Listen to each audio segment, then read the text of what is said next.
Hello, welcome and welcome back. This is Jacob and today we are gonna be continuing the Let's Play for Reverse 1999. Right then, so last time we finished off the main portion for the Chronicles of Uluru London Dawning, so now it's time to check out some of the little side stuff in here and also some character stories, or well, at least one of the character stories. A character story that is not anymore in this menu, so we're gonna use some outside sources to go through that. So on that note, I do wanna once again thank, and I will link to their channel in the description of this video and down in the pinned comment as well. Thank you to the Reverse 1999 Timekeeper channel here on YouTube. Do go and check it out. Like I said, the links are both in the pinned comment and the description of the video. That channel is very dedicated to documenting a lot of stuff from in-game, all in video format, all available there. So we're gonna use their videos to do the Willow story and go through it. It's gonna be a bit weird to do it through videos, I'm not gonna lie, because I'm probably gonna have to pause a lot. But we'll get used to it, right? But yeah. Reverse 1999 Timekeeper channel, thank you very much for both very quickly responding to me asking if it's fine to use the footage for the Let's Play and allowing me to do so. So yeah, thank you very much. In the future, if I need something again, I'm gonna reach out and ask if it's fine to use it for the Let's Play. But for now, the Willow story will suffice. I did also see, because you guys also brought it up, there is apparently a very interesting small little conversation that happens between Willow and Ulu in the wilderness. Now, I could replicate that because I have both characters, but because I saw the video on their channel, when we're done with the Willow story later, we'll also do that little interesting conversation that happens between those two. I do wonder what it's gonna be about. But yeah, we'll see about that later. But speaking of the comments, as always, on the previous part, our good old buddy Rufflecopter, and yes, I'm not letting that name ever drop, Zomfgrufflemao1337 said, "This might be my favorite event, maybe because it hits quite close to home. But I also love that Willow is a very strong character that actually realizes what is happening to her and tries to counteract the depression by working against it. Also, it is quite common for someone as dedicated to one thing, the floor ritual, sport or athletics in general, to be somewhat stunted in other areas, because the best athletes are often neurodivergent and incredibly focused, and through that lack experience in other things in life. Obviously that doesn't go for everyone, but it is quite common to see in people that are incredibly focused on one aspect of living. Unfortunately, she doesn't realize that asking or accepting help when necessary is also part of strength, and because she is so staunchly going at it alone, she almost fails. Fortunately, she has Flutterpage to pull her along and out of holes with her unwavering childish optimism and tenacity. In the end, every person needs a Flutterpage in their life. Also, the boss might also be one of my favorite in terms of visual design." First off, thank you very much for that breakdown for Willow. Yeah, you know, I can kind of vibe with Willow quite a lot on the whole. I can quite vibe with a lot of characters in this game in general, because considering you are bringing it here up again, and we've been over that a couple of times through a couple of these comments at the beginning of a couple of episodes.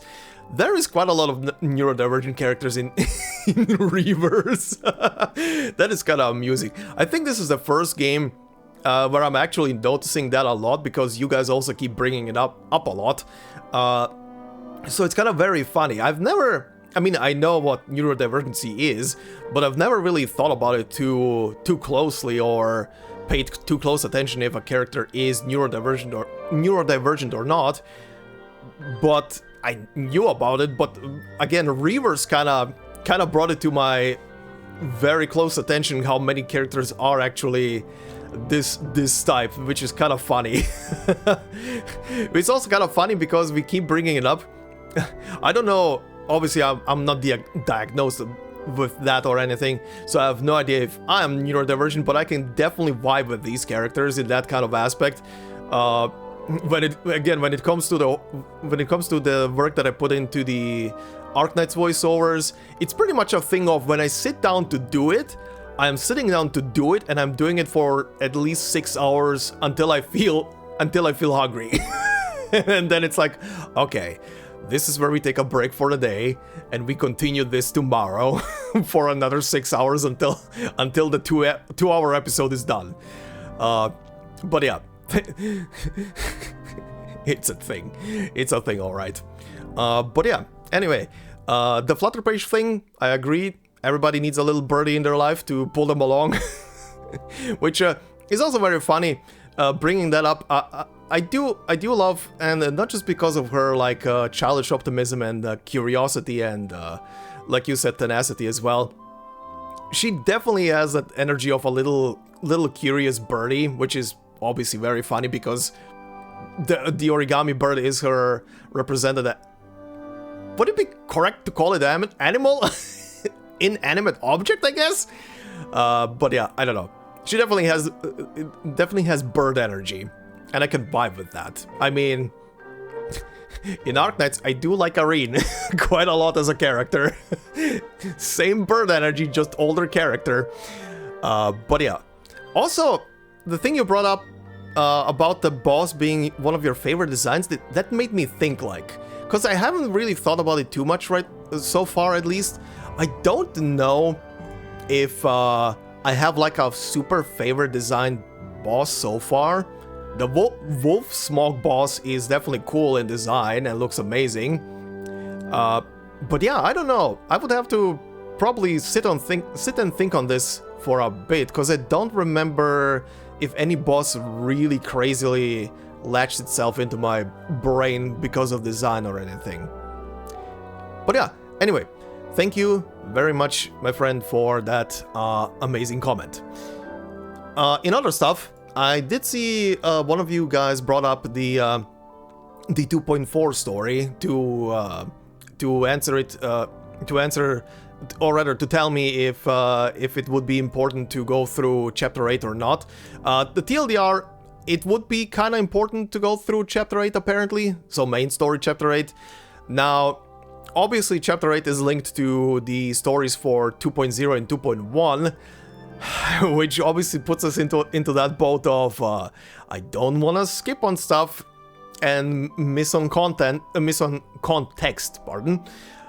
So I'm thinking currently going forward, I'm probably gonna wait until 2.0 comes out. That was, I think, the J story.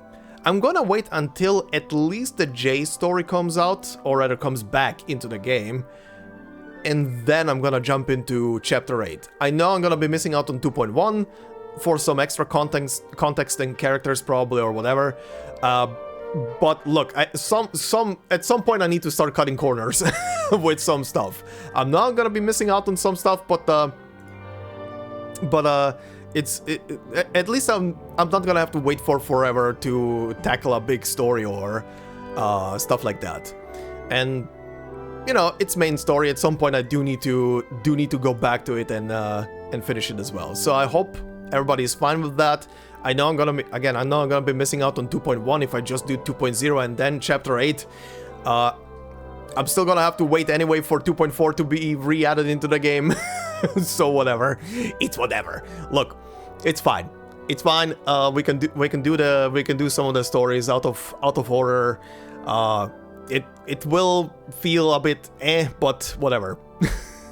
can't win every time, right? I am late to this game anyway. But yeah, anyway, that is that. So we have stuff to do today, and we are gonna start with the smaller stuff first before we get into Willow's story. So Tourney in the Fog. Apparently this has some interesting magazines to read through after the battle stages, so we'll see that in a moment. Apparently Puppet Arena has no story to it. I'm still gonna go through it. If there's anything like remotely interesting to record or show for the Let's Play, I'm gonna keep it in. But if it's just battles and nothing really substantial, like, I don't know, descriptions or whatever the hell, I'm just gonna skip from the beginning to the end with that one. But anyway, Tourney in the Fog. Let's see what this is. On that day, distinguishing one competitor from another became impossible. Wishes and desires shone through the smog, a spectacle to be remembered. I like this flute.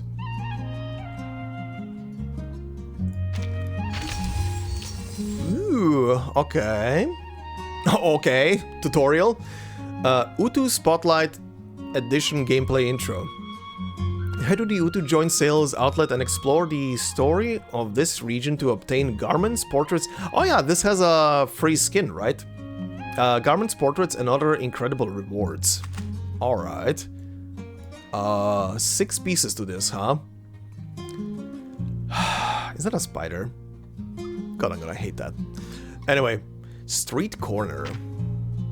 Ooh, okay. New area. Aha, I see. This brings up the map again. What's in the shop? Okay, that's the garment. Cool. Music. Cool. Big keys. Okay. See a lot of useful shit in here. Okay, that's nice. Spotlight Chronicle. Ah. Okay, for every step trodden and every word spoken. Okay. This is... Okay, these are just complete get extra points. Got it. Currency, rather. Fame Card Binder. What the hell is this? Warm Enthusiasm Rainbow. When entering battle at the start of every 2 rounds, thereafter grant incantation rank +1 to all characters. Huh? What is this? For... Oh, is this for... this mode? Okay, let's see if the game actually teaches me about this. Aha, what am I looking at? Gameplay intro, okay. Before you begin your exploration, make sure you have a team of up to 8 members, including up to 1 assist character. The composition of your team cannot be changed during exploration.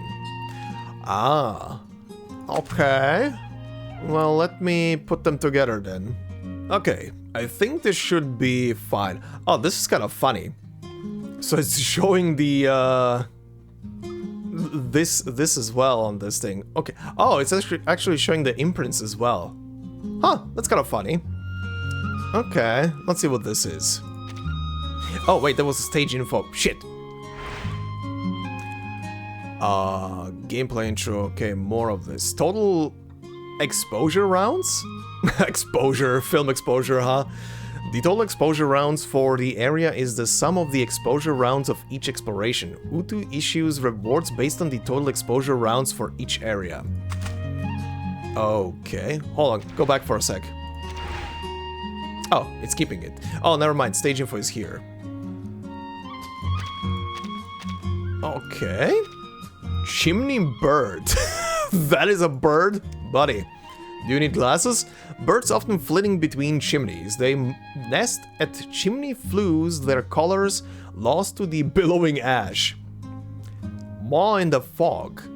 Amphibious creature of the Thames. Since the smog thickened, they just had to open up wide by the riverbank to get a meal. Legendary surveyor. Oh, okay. A surveyor who nails their job even on smoggy days. The company has a rock-solid talent backup system. If the equipment breaks down, their team members will step in and perform just as flawlessly as the machines. Fruity companion. A surveyor's best partner. When the job calls for the surveyor to work in the middle of the road, it can serve as a signal like a red light. Suspect at large. A perpetrator who uses the thick smog to cover his tracks. The ailing economy compelled him, and the poor visibility empowered him. Okay, this is interesting. Let's begin this, I guess. Oh, wait. Where do I click? Ah, there we go. Okay, 1 out of 4. Inside. Oh, inside 2, level 5. Okay. Understanding the genesis of events is the key to controlling the battlefield. a truth recognized by allies and enemies alike. Tall smokestacks. The mast stands tall amidst the dense smog, guiding the factory and its products toward the horizon. Oh, that's cool. More gameplay. The HP of your team members is preserved after battle. If a team member becomes exhausted during a battle, they will not be able to take part in subsequent battles. Okay. Also, this is cool, seeing Vertin here on the side. Okay, and this is gonna be the enemies that I just saw. Yeah, the birds. Okay.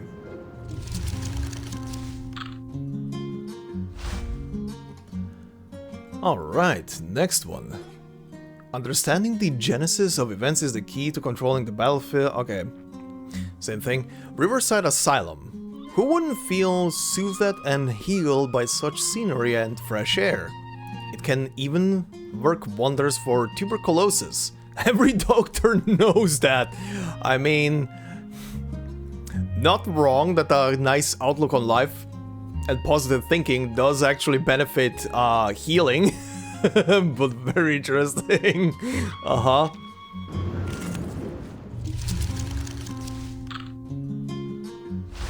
Okay, number 3 out of 4. Walking through the fog.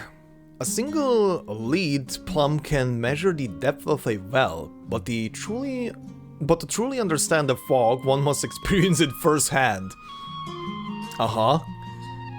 Very interesting.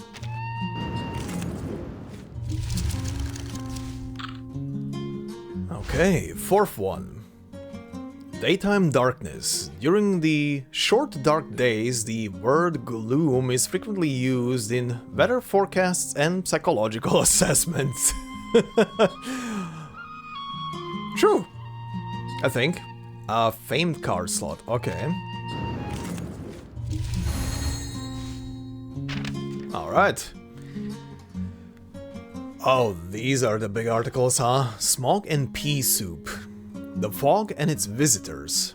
During a certain period in history, the term Big Smoke became a celebrated moniker for London, drawing some curious travelers to its streets.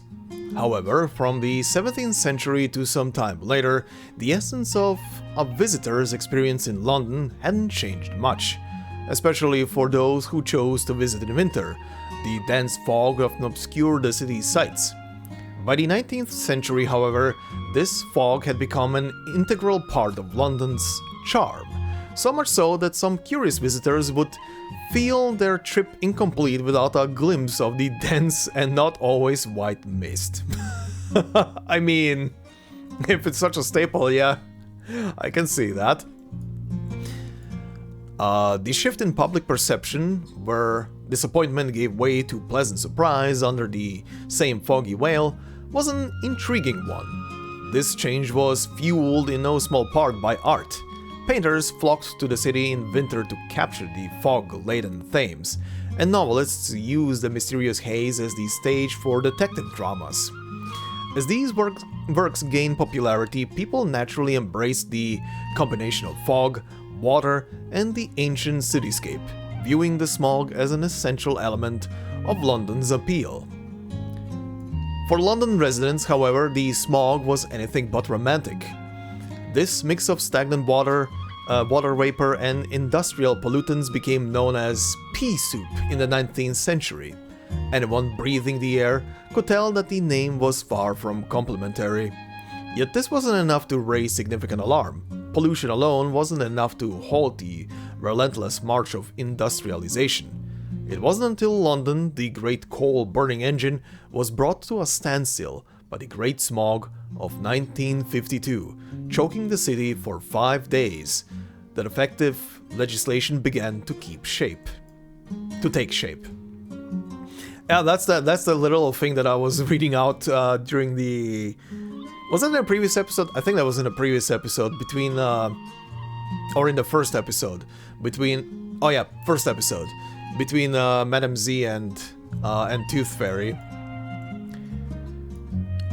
Today, as the storm seems to hurl the world backward in time, I've had the privilege or misfortune to witness a yellow fog as thick as pea soup with my own eyes. It hovers among towering smokestacks, its texture, stench, and reflexive gas. Sorry, what?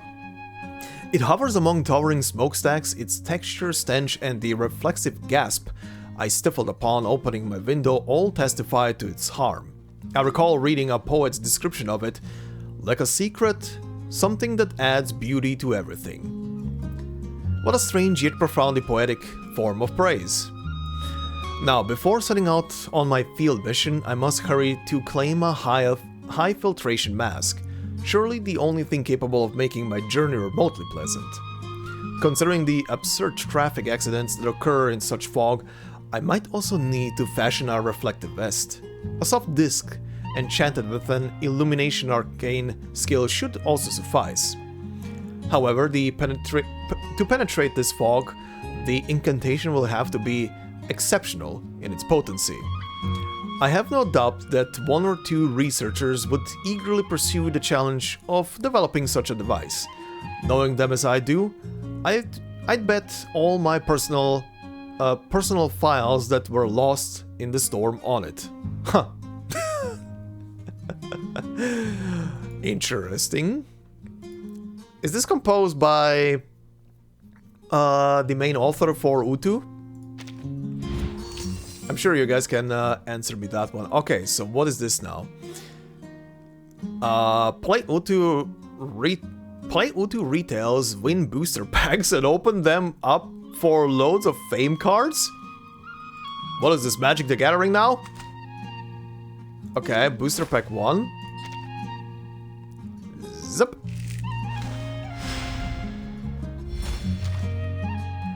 Suddenly the urge to get some magic packs. Okay. Oh, okay. These are the stories they're gathering in here.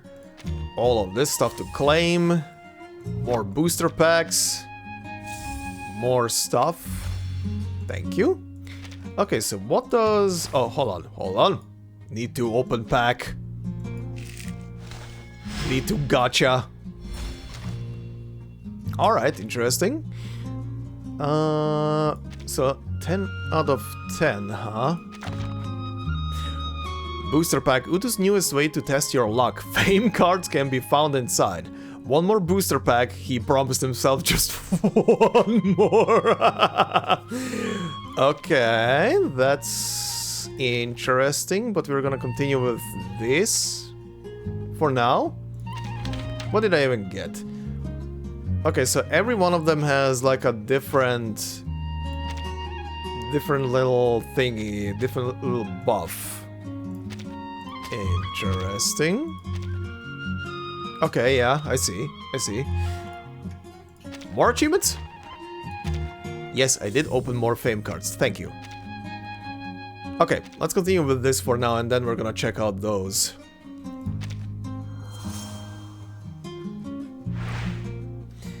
Committee post. Okay, what are we looking at here? A lot of beastly stuff. Stadium cleaner, a vital element for the smooth operation of any sports venue. It won't be assigned any tasks until the renovation is complete. However, after applying for leave, it was immediately transferred to a different stadium. Stadium gatekeeper, a vital element of the smooth operation of any sports venue. It has to show up for work every day, whether the renovation is complete or not. It deeply envies its co-worker, the cleaner off on holiday. Stadium engineer, the on-site supervisor of the stadium construction.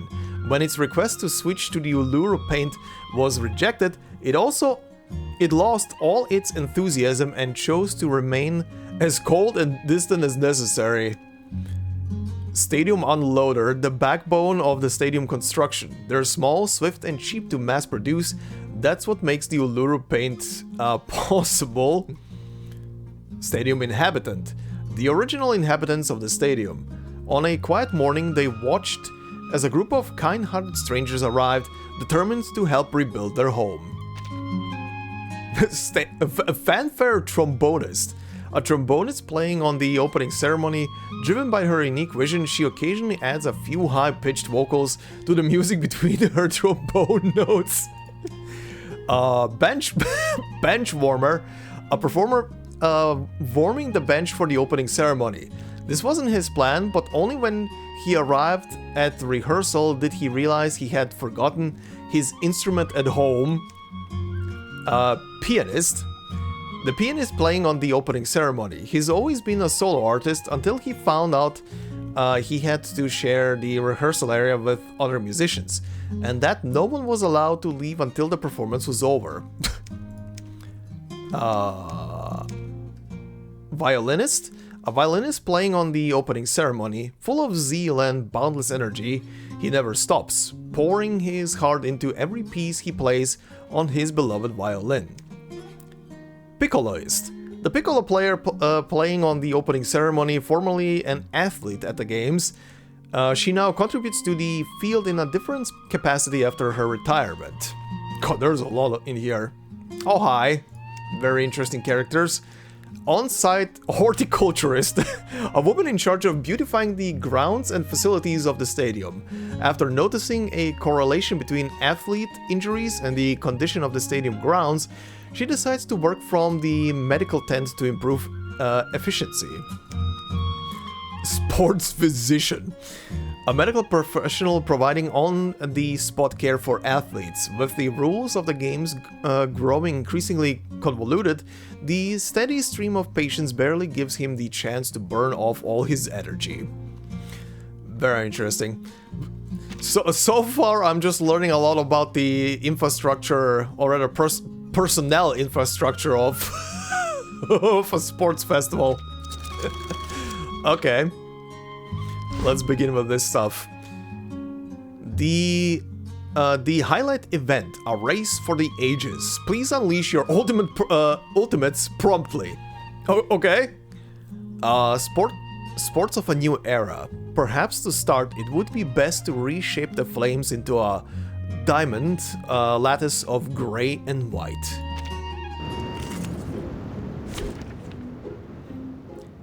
Oh, I see. Fame cards only take effect on characters they are equipped to. Only one card can be equipped at a time.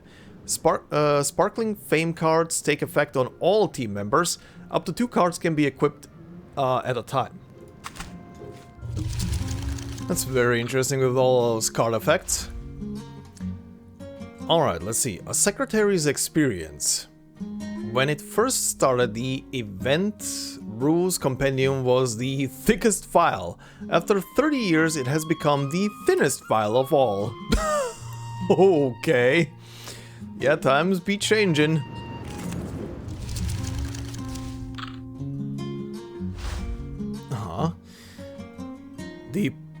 The posh stands. A snapshot of a stadium under construction. We kindly ask the photographer of this image contact us for remuneration. Alright then. No. No, you don't. And number 4. Opening speech. It's quite long, but for some reason, the name of your favorite legendary athlete is nowhere to be found. Huh.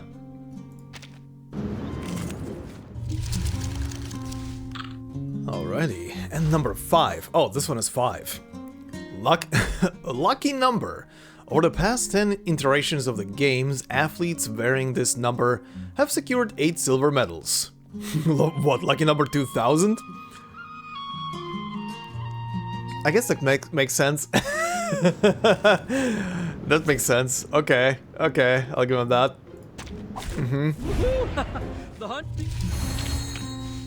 Alrighty then. Let's see. Sacred Flame Standardization.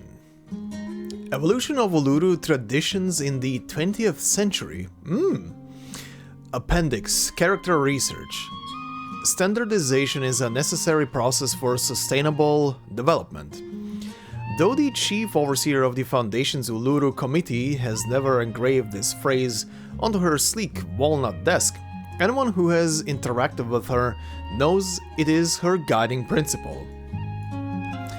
With her approval, her assistant provided me with extensive materials. Since the Foundation officially took charge of the Uluru Games, this assistant has been by her side, driving and witnessing a series of transformative innovations.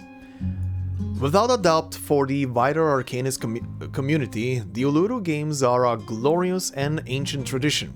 From bedtime stories for children to street games and even professional pursuits, they originate from Uluru, revolve around Uluru, and ultimately nurture Uluru in return.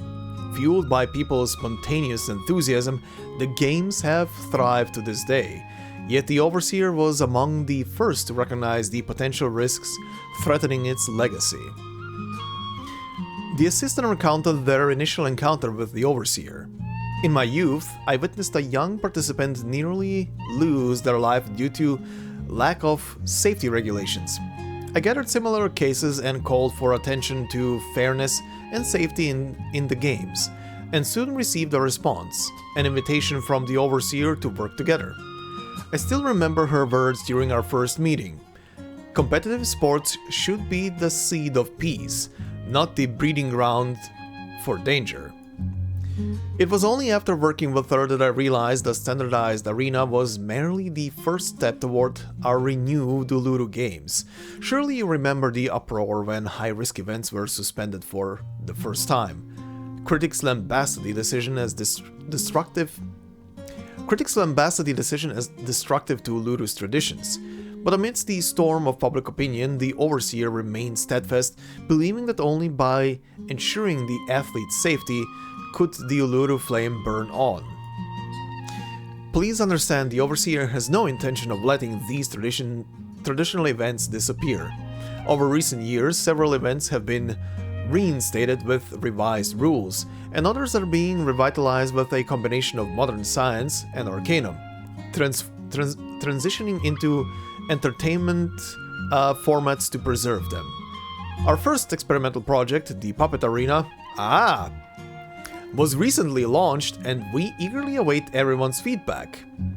At the end of our conversation, the assistant whispered, "She might appear stern and lacking in passion, but the Overseer harbors a deeply held wish that one day Arcanum will become a source of joy for all Arcanists." Huh. Puppet Arena, huh? Okay, that's some interesting lore right there. Let's see, what did we get? That is unlocked. Sure. Also, wait, I didn't even notice. Oh, that just opens the first one. Okay. More stuff. More packs to open. I need my fix. With the wind. A moment seized in a picture, a fragment of a time gone by, a precious souvenir. This is a token of friendship in memory of the adventures you shared together. Use it as your portrait in your profile. Shh! So many secrets, so many whispers. Tell them to the wind. Alright. A noisy night orange. Gain 1 star if it was a repost type extraction. Gain an additional 3 stars. Okay. That's an interesting one. Fine, 2 packs. Time to open. Open all. Yum, yum, yum, yum, yum. Okay, very nice. I'm gonna look at those when I'm setting stuff up. More achievements, more sparkling cards. Is every single one of them with the Vertin? Kinda funny. Vertin from all angles. A vibrant era orange. Okay. Let's see this new one. What is the stage info? What are we dealing with? Harvest Supplicant. A fairy dancing in the fertile fields. Her dance moves originated from the Beltane Festival, awoke the flickering flames of May. Ancient Spectator. A loyal spectator on the sidelines. A regular at the games, always watching intently, even if it doesn't have 3 faces looking in 3 directions like its Irish cousin. Nice. Stone Spectator, a quiet observer on the sidelines. It's not that it doesn't want to cheer, in fact, no one is more disheartened by its own silence than it is. Aw. Woodland Supplicant, a fairy dancing in the lush fields. She once consumed a magic fruit, and from that moment on, her dance has granted her audience the gift of conditional immortality. Mist Drinker, someone we might run into in the mist. She drank wave after wave of mist, and in doing so she gained immortality, according to the most famous tale about her. That's a funny one. Wow, Mist Chaser. Double? Sure. Someone we've all met in the mist. Through the fog, he emerges surrounded by swirling wisps of cold mist, but just as quickly, he retreats, disappearing back into the fog. Well, this is a wombo combo. Eccentric Observer. Funny. One drawn here by the spirit of global camaraderie, he seems to particularly enjoy watching the players' pre- and post-match interactions, as if those are the only reason he showed up. Star Supplicant. An athlete who didn't register for the games. She stepped onto the field in the dead of night, as if the stars were the only judges and audience she needed. Poetic. Wandering Ambition. Often seen roaming places charged with emotion. They're born from excitement, sweat, and cheers, and in return they bring vigor, passion, and smiles. Oh, this thing has no skills. Interesting.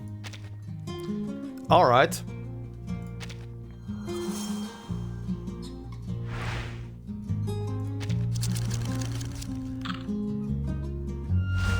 Spooky ghosts, peculiar spectators. We have to do something.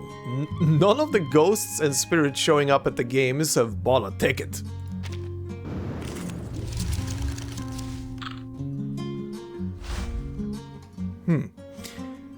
Terms of service. The giant rocks being a part of the set design must refrain from chatting or moving around during the competition. Violators will have their contracts terminated on the spot. Alright, a little bit of Stonehenge in there, why not? Oh, right, I don't think I've read this. Defense is also a form of offense. Both learning to hold your guard and learning how to break through are essential to victory. Okay, third one. Dance Steps of Old. People hope that synchronized dance steps will have the power to bring people together, but such ideas have often led to unexpected outcomes.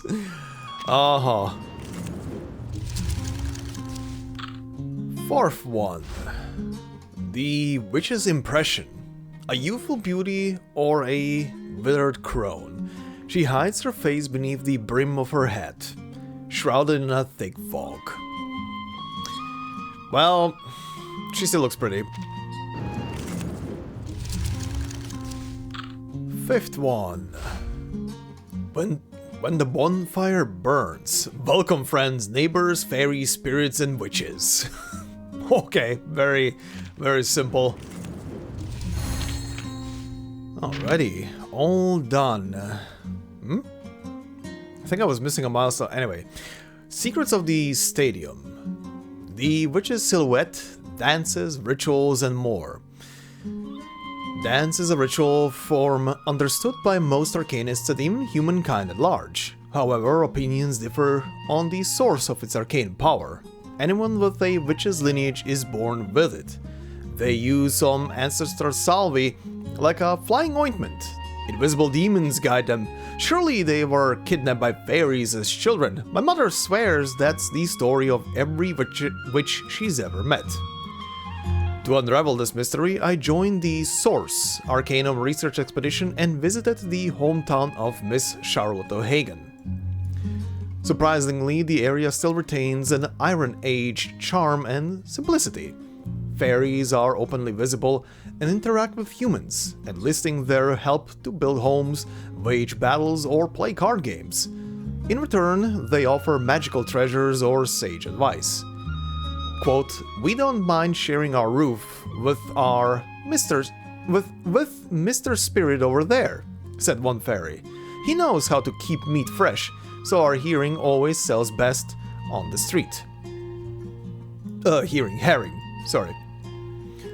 When asked about ritual dances, locals guided us to a clearing with massive stones arranged in a circular formation, complete with standing pillars and lintels, nearly identical to the setup in Miss O'Hagan's training hall.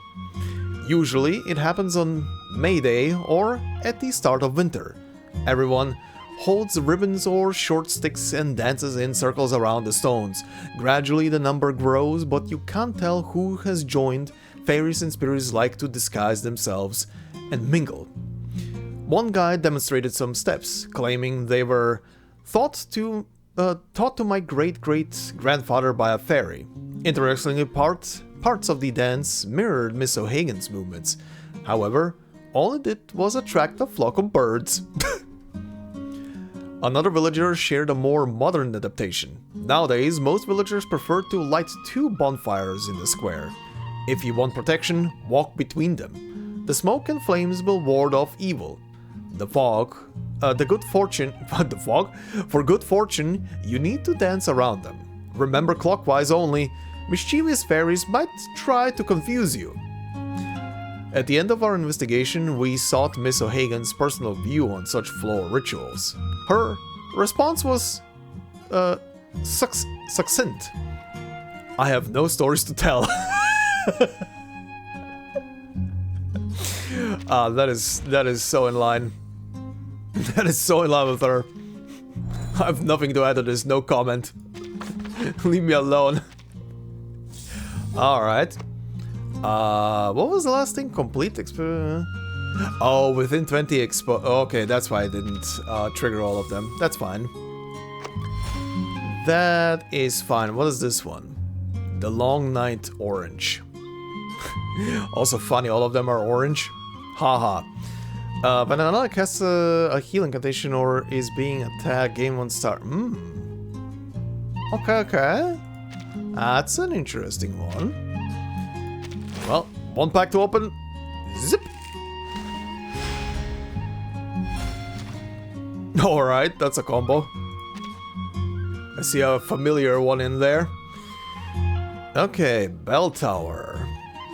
Let's begin. What do we have? 6 parts. Ooh, this one is gonna be long, huh? Overnight citizen. A citizen who's still up when the knocker-upper taps on his window. His frustration, of course, isn't just about the money wasted on unneeded wake-up call. Insomniac citizen. A citizen who's still wide awake when the knocker-upper taps on his window. He counts the gray hairs on his pillow from all those sleepless nights, only to realize that he has been at it all night. Oof, insomnia. Potion scholar. Potion and another potion scholar. Okay, interesting. An early rising potionist. Her recent research focuses on a potion that helps people wake up early. An invention entirely with the best of intentions, of course. Sure. The other one, a potion scholar who always struggles to get out of bed. After oversleeping 3 days in a row, she regretfully admitted that her peers' early bird potion still needs some work. Oh, Sotheby. Lock? Snail?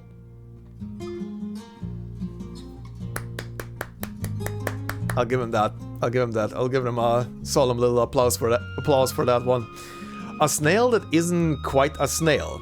Its body is covered in fur, and it's chock full of energy. Since it always leaves a trail of slime, it is still considered a snail.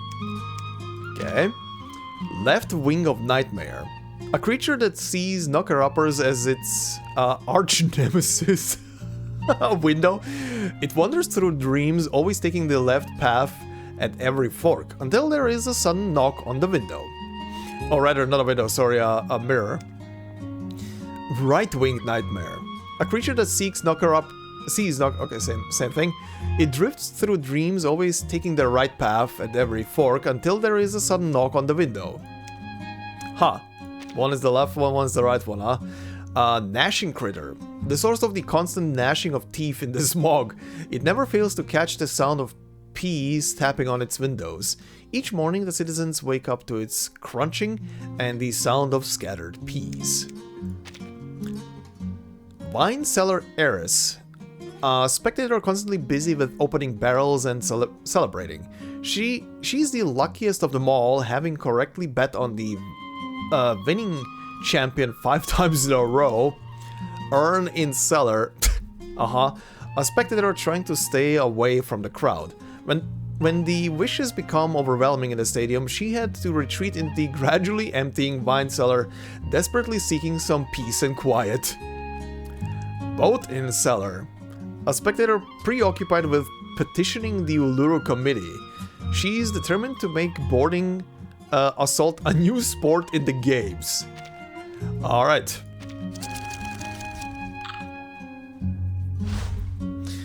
Morning alarm. Neither the knocker-uppers nor their clients support this cruel invention. Very funny. I had a clock like this when I was a child. It was from my grandfather.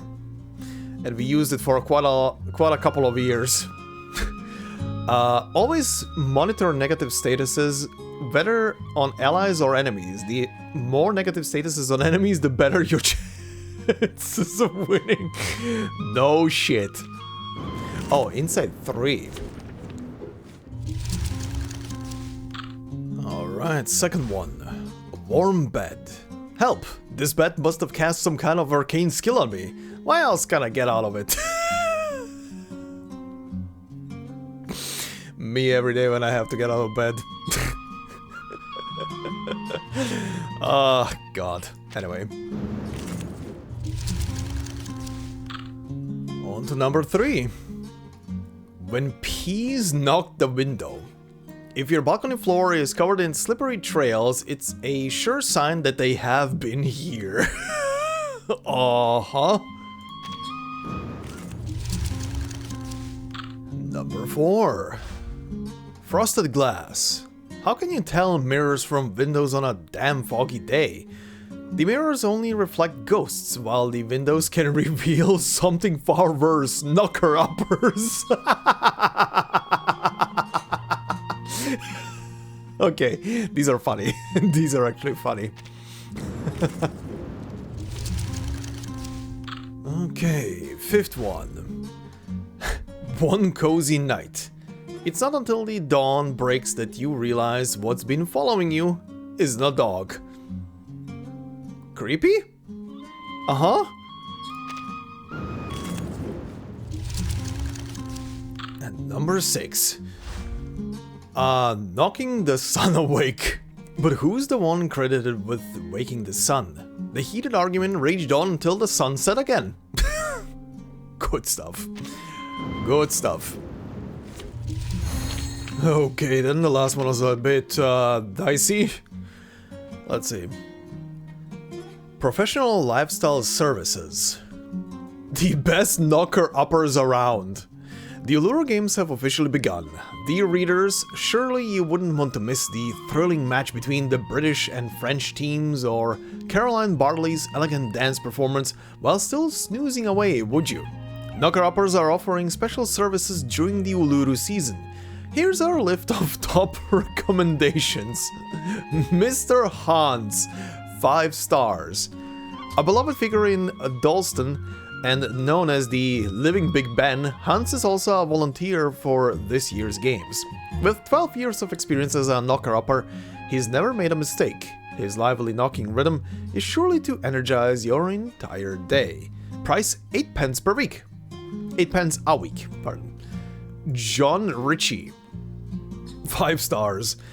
Taking advantage of the Uluru Games, the crafty John Ritchie has joined the ranks of knocker-uppers. During the games, just tell him your favorite athlete and he'll knock on your window 30 minutes before their match begins. Price 8 pence for the entire games. Mrs. Smith, 4 out of 5 stars. Everyone knows about Mrs. Smith's pea-blowing talents. Even last year's shooting champion was amazed by her precision and power. Each morning you can wake up to this satisfying sound of dry peas gently tapping against your window, without fear of them breaking the glass. Price 6 pence a week. Is it 4 out of 5 stars because she leaves a mess behind because of the peas? Anyway, Flutterpage, 4 out of 5 stars. Oh, there's a 6. Floating through the streets or perched on your balcony at dawn, this petite messenger provides a delightful alternative to sticks and pea shooters. For a mere 6 pence, she will chirp like a sparrow at your window and deliver the morning news, free of charge. Price 6 pence a week. Oliviera, 3 out of 5 stars. The ever-creative Oliviera seems to have drawn inspiration from the games. Will it be a starting pistol, a referee's whistle, or perhaps a silver arrow landing on your bedside table? Holy shit, okay, no wonder 3 out of 5. Oliviera won't reveal... Oh, it's a okay, with that name I thought it's a he. Oliviera won't reveal... she, pardon. Oliviera won't reveal his talent, his latest knocker-upper methods to keep the surprise. His techniques are certainly effective, as long as you don't mind a bit of a shock first thing in the morning. Price 6 pence a week. Alright. These are very fun. Anyhow, more rewards, more pictures. With the Wind Deluxe. A moment seized in a picture, a fragment of a time gone by, a precious souvenir. This is a token of friendship in memory of the adventures you shared together. A child grabs the wind by its hem and flies toward freedom. Aww. Okay, ooh, new pack. Open. Another fame one. Okay, after taking an action, gain 1 stack of unsparing. Okay. Okay. Next one. What do we have? Horsies. A visitor torn by the choices at the bustling Uluru Fair Market. With so many suitable accessories to choose from, some delicate, some elegant, it ended up taking them all. Oh my god, this is 7 rounds. Okay. Fired up sightseer. Hi, Jay.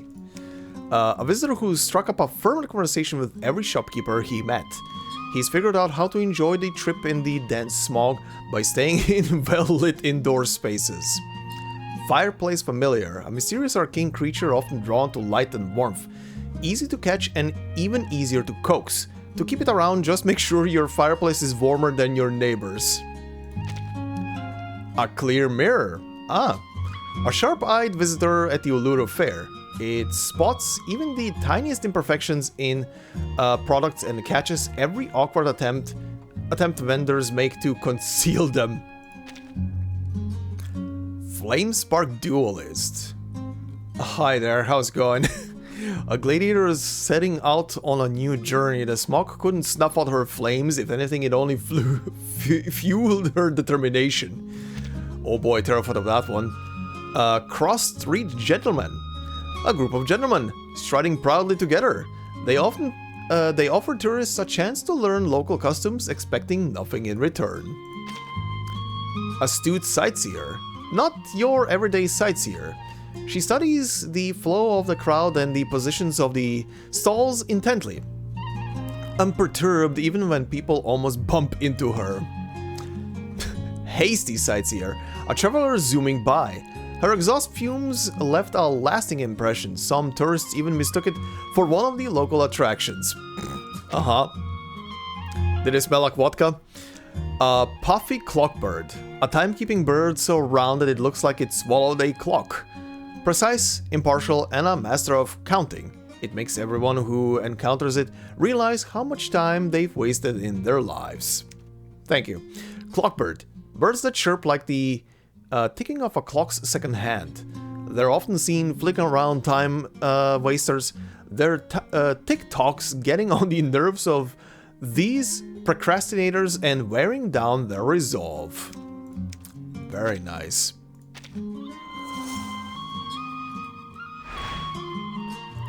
Okay, first one, let's see. In a lengthy rally race, the competitor with the stamina for extra actions gives their team a distinct advantage. The zing of life. Can't find the right sweets on this street corner? Try the next one! Second one. Discerning Heart. Turning down sales pitches is a crucial skill for solo travelers.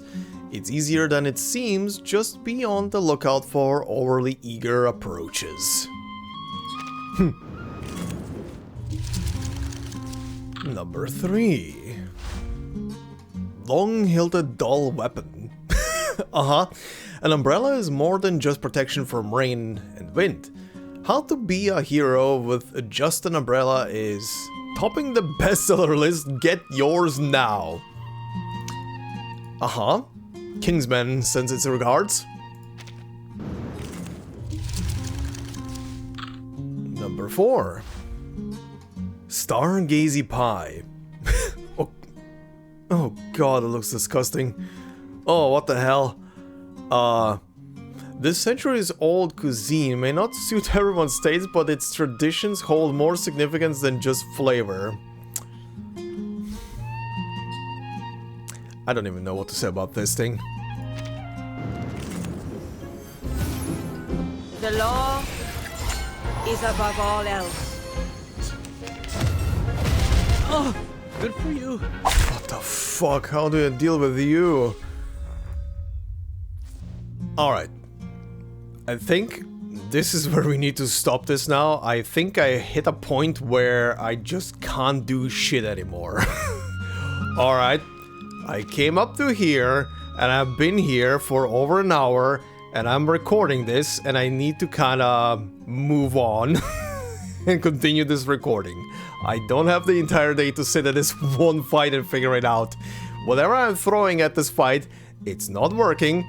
She gains Moxie super fast, and her ults hurt, and she keeps stacking up damage.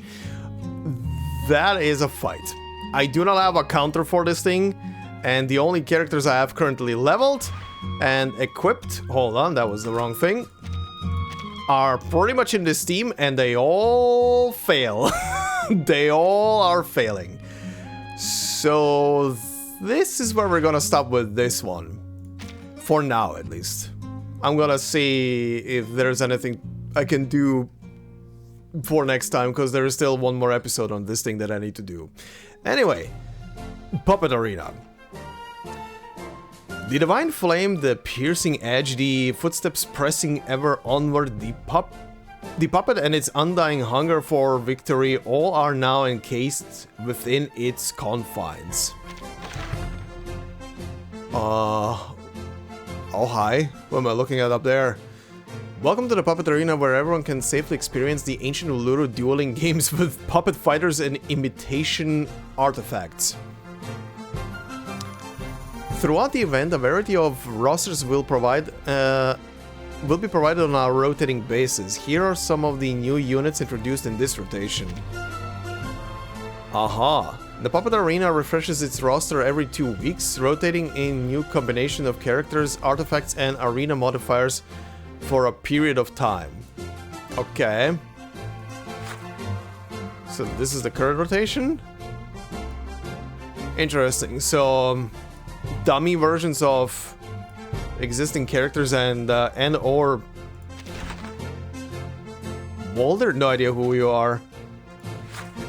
Okay. Let's see. In the preparation zone, you'll find 3 random lineups to choose from when starting out. Pick one to your starting roster. Okay. Oh god, this is gonna suck. I have no idea what any of this is.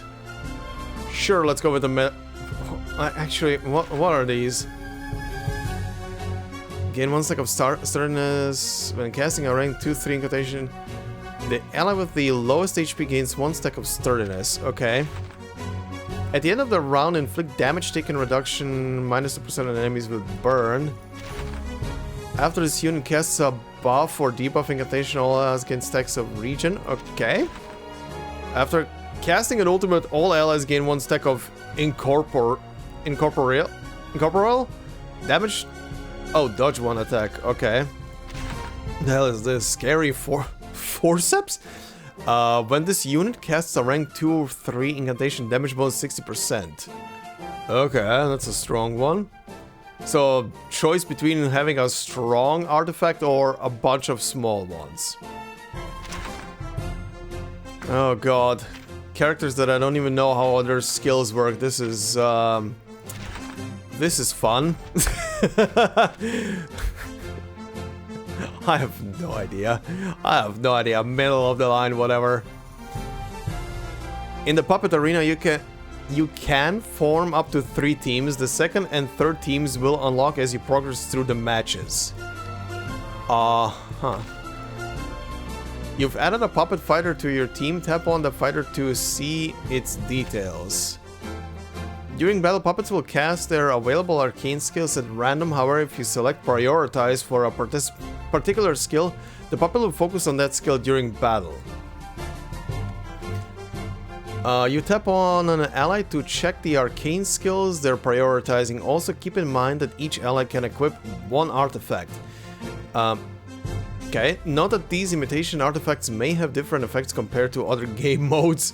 Okay, I'm guessing these artifacts are similar to the ones in the roguelite one.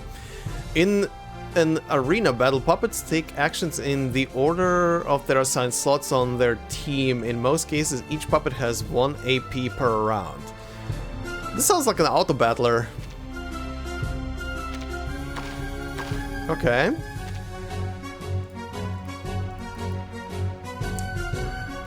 Oh, can I not add artifacts yet? I guess I can't. Or can I? Ah, there we go. Okay. Weird. Anyhow, let's just see what this is. Ah, spins the wheel. Okay. Your first opponent has been found. Teams with the same number will fight each other. In this case, your team 0-1 will face your opponent's team 0-1. Okay. In battle, you roll dice to determine the turn order. The side with the highest roll goes first. Once the turn order is set, the side going second receives extra moxie as a helpful boost. In puppet arena battles, puppets from both sides act alternatively. As the rounds progress, all puppets gain additional bonuses. Okay. Battlefield Beach. Oh boy. Let me hear it! Okay, I see. Okay, it is an auto battler. Oh my god, this squeaks. Oh. Great, you're so sassy. What did you say? I just want to point out, this is much louder in my ears than it's in your guys' ears. Oh my god. Ow, my ears. I will be the protector. And now it's easier to understand. Go, Marcus, go. Shepherd of your dreams.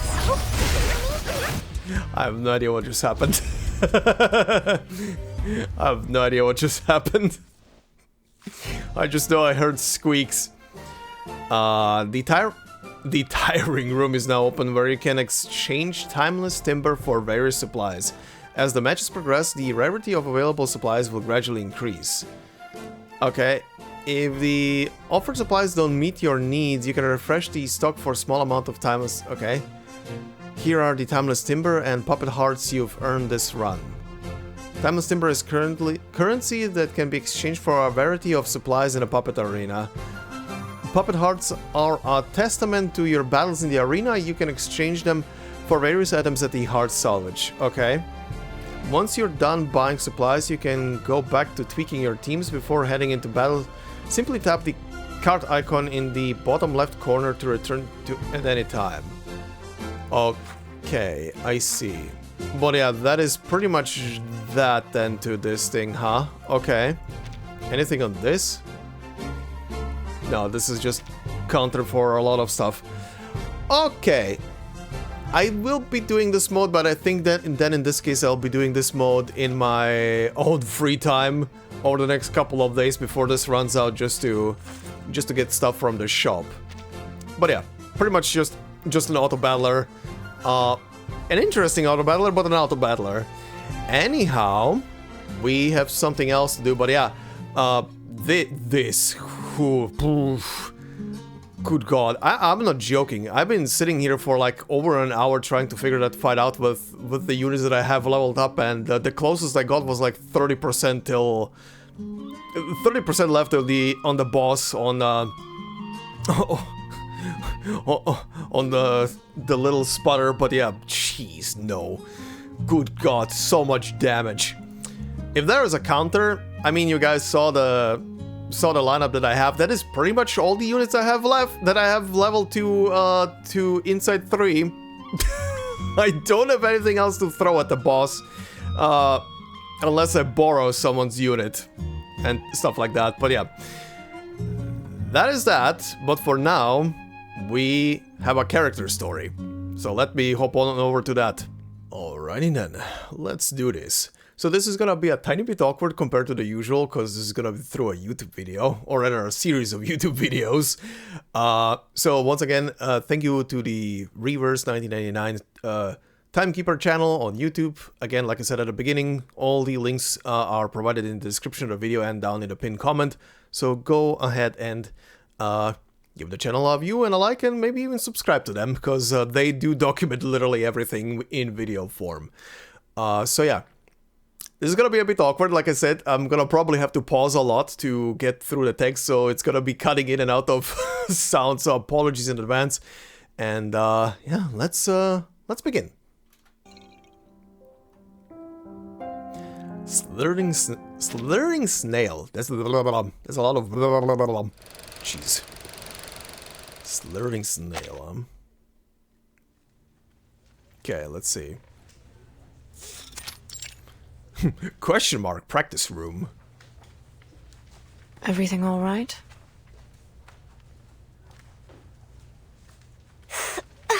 No. Not really. My leg's still painful. I probably overdid it when I was stretching. No excuses. Charlotte, I'm giving you 5 more minutes to warm up.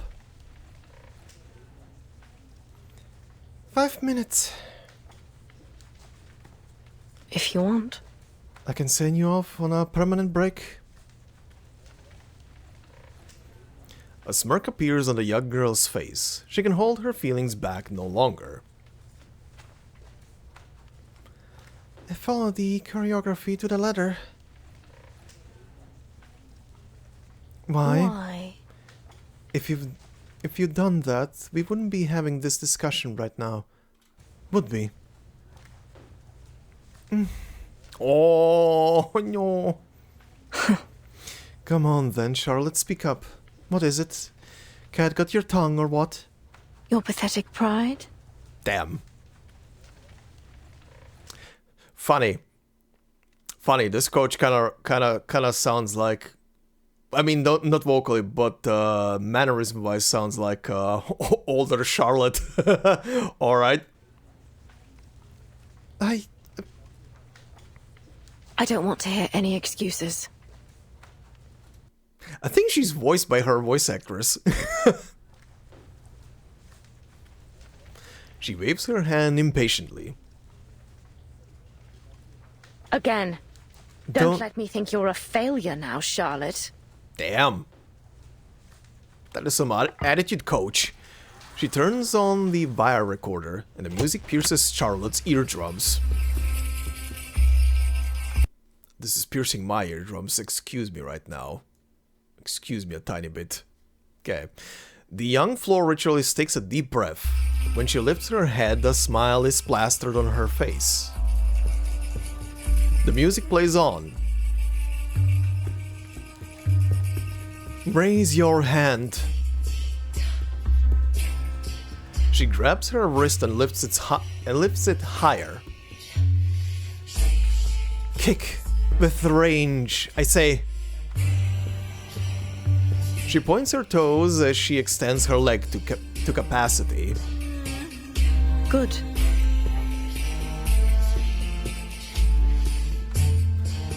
An objective and fair assessment. She feels a bit relaxed and proceeds to the next move, the most crucial step of any floor ritual routine. The performer must integrate their understanding of Arcanum into their performance, unifying body, mind, emotion, and arcane skill. For competitors, this is also the most challenging part. Wrong. Where's your arcane skill? Stop! Stop! She turns off the wire recorder, bringing the practice to an immediate halt. She casts an ice-cold glare in the girl's direction. You forgot the routine again, Charlotte. I didn't. Really now? Then why didn't you connect the elements? Why would you hesitate at the most important part of the whole bloody thing? This element is worth at least 1.2 points. Do you understand what that means? 1.2 points could be the difference between first and fourth. She lets out a deep sigh. You're a failure, Charlotte. I can't tell you how disappointed I am in you. Damn. But everything else up to then was perfect. My last coach told me my movements were the most standard she'd seen. The coach sneers. Yeah, this coach is a bit different. So where are you going to find those 1.2 points you just lost? In your old coach's mouth? You listen to me now, girlie. The competition rules don't bend to accommodate little girls who can't use their arcane skills. Don't get cocky, Charlotte. I've seen my fair share of floor ritualists in my time, and your arcane skills are by far the least impressive. Think about it. You need to have a long, hard think about what happened here today. She murmurs this, as if she's almost speaking to herself, then sighs and leaves the training room. Aw, the poor baby. I'm not a failure. That's it. You tell her. Good. She always had that fighting spirit. Willow's house. Alright, present time. A terrible nightmare. She grits her teeth in the dim light of the bedroom. The clock on the wall inches towards 7 o'clock. It's almost time for her appointment. She slides her legs off the edge of the bed and attaches her prosthetic limb. Her stump is always slightly swollen due to the constant and prolonged pressure of her artificial appendage. As she moves, its cracking echoes through the otherwise silent room.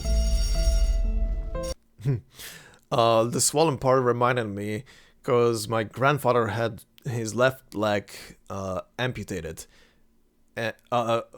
just under the knee, and mostly because of a bypass as well, because they took like some veins out of his right leg. His right leg was super thin, but his left leg was always like especially around the stump, was always like swollen up because of the constant pressure on it. That's a thing. Bloody hell. Just perfect timing. She hastily fastens the leather straps of her prosthetic leg. As she stands, her poor fastening comes loose, causing her to fall heavily to the ground. I was gonna put this a tiny bit down because this is still pretty loud in my ears. Miss Willow, I heard a loud bang just now. Everything in a tumble? A young voice echoed from the other side of the door. Miss Willow, could you open the door for me? One of the snails is about to crawl up my hand. Oh, have a fucking laugh, why don't you? No, be nice to the baby. I know you're gonna be nice to the baby, but be nice to the baby. She hops over to the door and opens it with a sullen expression on her face. Her prosthetic is left lying on the floor. Also, considering we're reusing this, I wonder if this is the scene from the beginning of the story. Here we go, Miss Willow. Your snails for the week.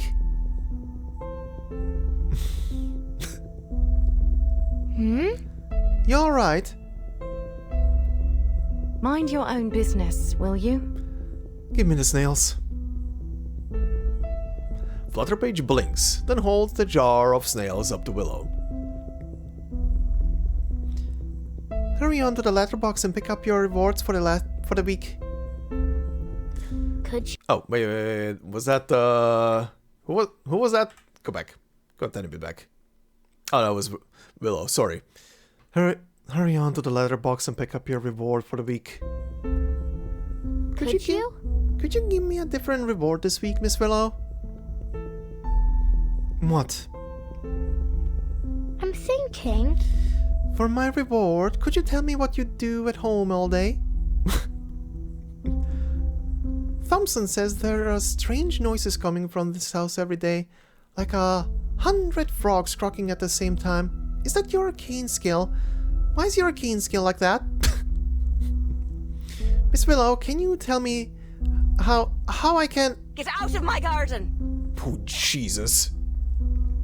But Yeah, okay, this is Did you hear me? I said... This is at the beginning of Get Out of Here. This is at the beginning of the two of them hanging out. Okay. Before she even finishes her exclamation, she has already slammed the door shut. Damn.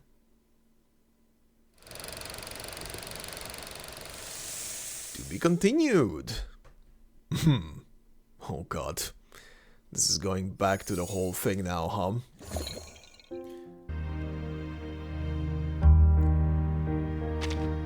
Okay, let's see. Number 2.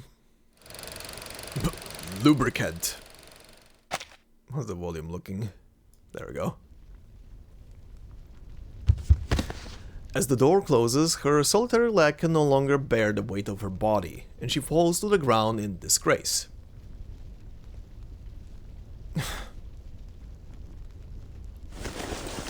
She reaches for her prosthetic leg and closes the metal clasps around her stump.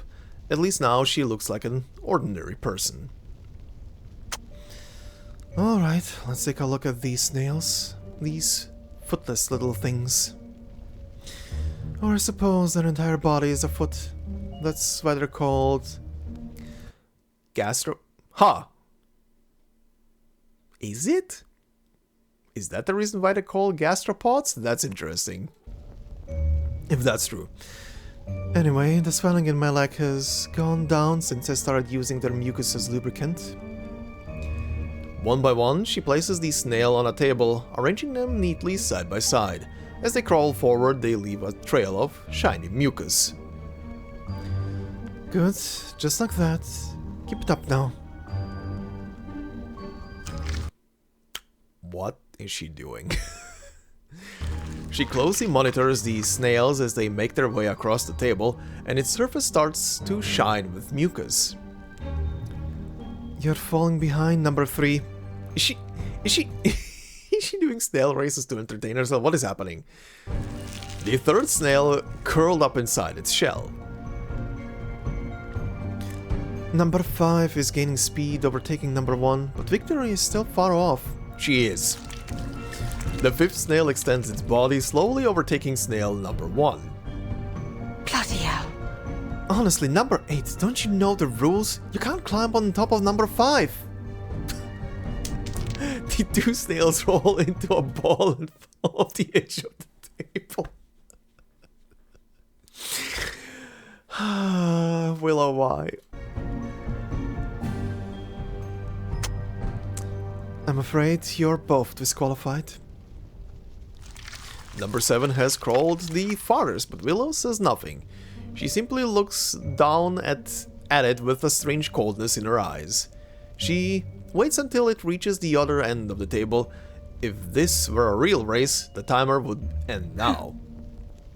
Allow me to announce the results. The winner is number 1. She declares the results, a hint of bitterness in her voice. But unfortunately, this isn't a real race. There'll be no gold medal waiting for you at the finish line. I simply need as much mucus as possible. That's the only purpose of this. Ah. She gathers the snails and tosses them into the jar before deftly collecting the mucus from the table. Ugh. Ugh. God. Ugh. Is there really nothing else you can use for lubricant for that stuff? Ugh, God. Anyway. Snail mucus, swiftlet saliva, and a few catalysts. The translucent ointment in the crucible is smooth and docile. Willow scoops some of it up with a spatula. It catches the light through the window, scintillating with a charming luster. A fine semi-finished salve. All it needs now is a cooling incantation. Howling winds of winter. The ointment solidifies, becoming a pale yellow. As usual, she removes her prosthetic and applies the lubricant to the joint. She moves it around, ensuring that it no longer creaks. I suppose that'll do. She fits the prosthetic once again and hops with a feign lightness, the metal limb clanking on the floor as she does so. She lifts her good leg, using the prosthetic for support. Hey! You hear that? It's coming from the hag's house! Children's voices seep in from outside. Oh no. I thought as much. They hear her prosthetic leg clanking and clanking around and squeaking around, so yeah. I wonder what kind of curse she's cooking up now. My uncle told me to watch out for Irish witches. They have big red eyes and webbed toes like a frog's. Have you ever seen her feet, Thompson? No. Boring. The hag is far too busy to pay attention to these voices. She's attempting a complex floor ritual element. If executed perfectly, she would gain an additional 0.6 points in a competition. She tilts her body downward, lifting her steel limb high into the air, then presses down. Meanwhile, the argument outside intensifies. I see. I see. One of her feet makes a sound like a croaking frog. Ribbit, ribbit.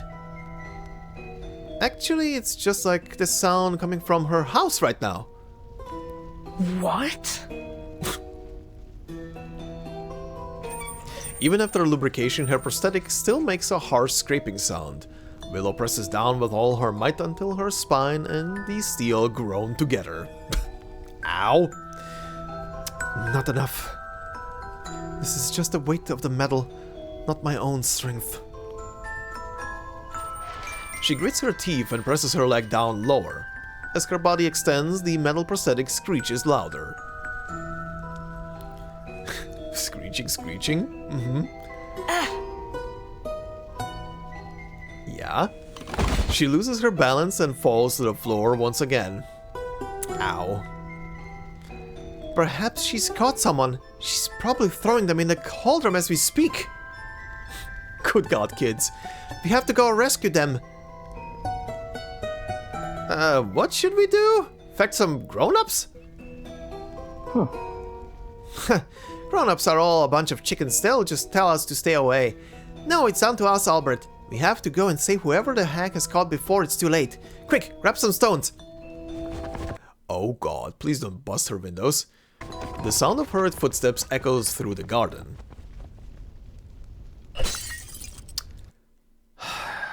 You idiots, you goddamn idiots. A stone smashes through the window and hits the floor near Willow's feet. You wicked old hag, come on out and catch me if you can. Bloody hell. You're about to get that stone back. Another stone and another crash of breaking glass. Scheming little devils. Ignoring the pain in her limb, she goes to the window to yell at them.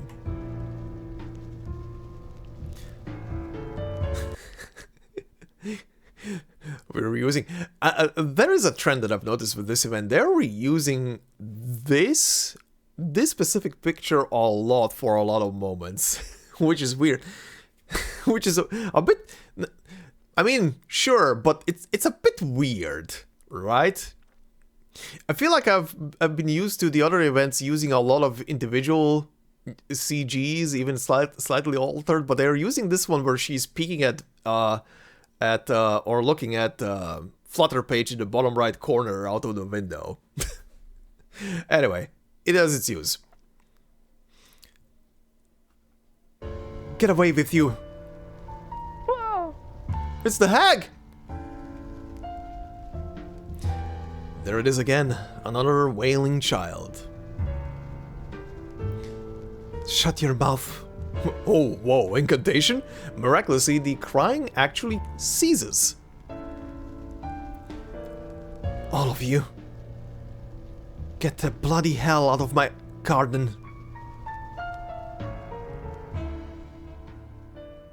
She was yelling that at them with incantations? Or through incantations, that's interesting. Oh, battle. Okay. Is there gonna be... Oh, hold on, there was text, go back. Tommy, a child who has wandered into Willow's garden. Also, I really appreciated that this person is actually showing these as well. Little ringleader, a child who has wandered into Willow's garden. Okay.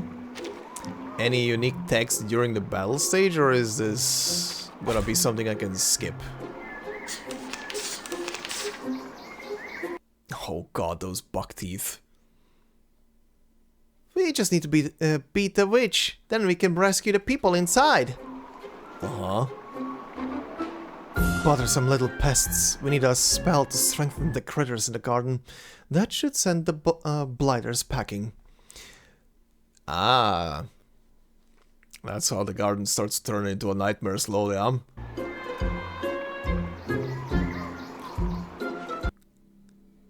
Oh, okay. I was like, wait, the critter is speaking? No, tutorial.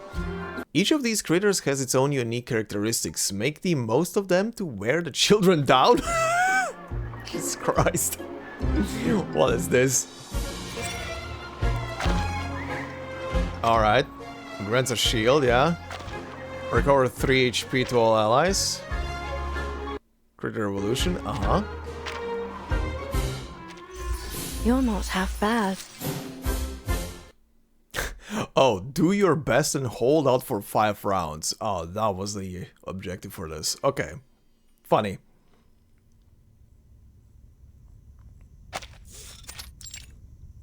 Garden. The Uluru games, a medal? This is... Although an imitation, it is indeed a gold medal. Hey! Give me back my gold medal! Flames have been crudely carved upon its surface. Where did you get this from? Why should I tell you? The child presses his lips tightly shut, a determined look in his eyes. Tell me. Not telling, huh? That's a souvenir from the Uluru games. Sister Martha gave it to us. She said it would bring us good luck. Thompson! That's everything I know. Can you let us go now? The hag gives a mocking sneer. Is that so? So the medal did bring you good luck after all. Go on, take it. Take it and... Get out! Nice. I love that she's shooing them away by yelling stuff that, at least in text form, appears as incantations? Very interesting. Alright.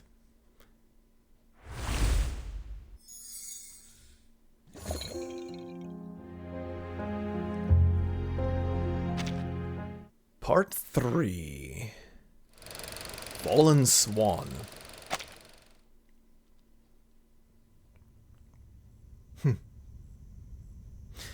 The farce has come to an end. The sparse vegetation in her garden has been left in disarray by the incident. The purple potato flowers lie scattered upon the soil. Nice. It's bud season again. Charlotte, I've made you mashed teddies for breakfast today, with plenty of sweet cream, your favorite. Aww. Coach says I can't eat this anymore. Floor ritualists need to keep their figures trim. She says that if I want to win the gold, I need to... Oh, Charlotte. Now they've got you worried about your eating too. I know you're a good little thing, and you like your floor ritual very much, but with all that training you do, and with all this growing you've still to do, you have to eat properly, otherwise you'll wither away into nothing. Just take one bite, eh? How about it? One bite. Aw. Sweet little grandma. And about to get chewed out by the coach, huh? What did you have for breakfast? Her eyes are fixed on the small clump of mashed potatoes left hanging on the girl's chest. Oh, shit. Creamy mashed potatoes?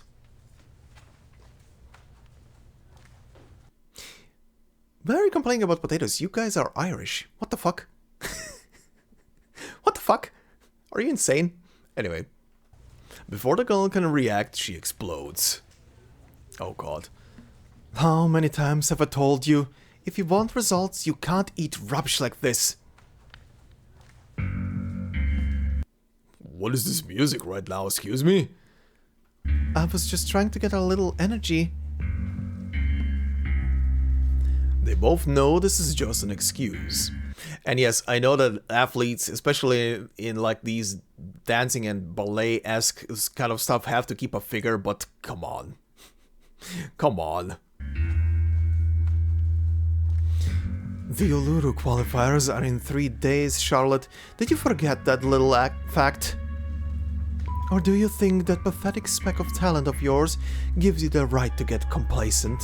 Eh? If that's what you think, then let me tell you now, Charlotte. A cruel smile spreads across her face. Oh boy. What a waste of space you are. Wow. Wow. Wow. What the fuck? There'll be no shortage of talent at the qualifiers. Why? I know I shouldn't have done it, but you don't need to humiliate me like this. At least she fires back and complains at her. That's a good thing. At least she's not being like fully intimidated by this woman. Humiliate you? She gives a sharp, cruel laugh. You're right, I don't need to humiliate you, because the moment you walk out on that floor beside real athletes, you'll have already done it to yourself. Go ahead, I won't stop you.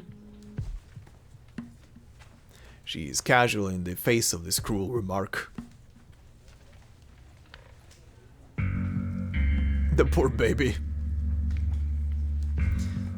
Go ahead and eat your creamy mashed potatoes if you love them so much.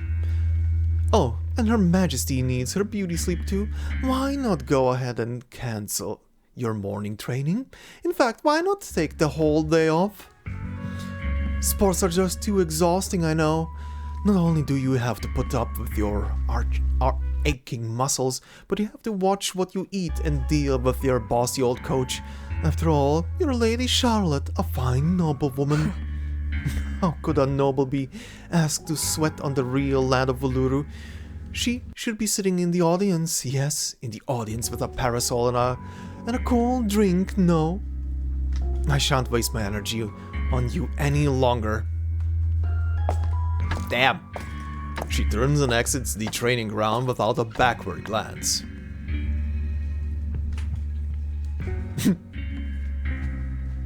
Yes, Charlotte.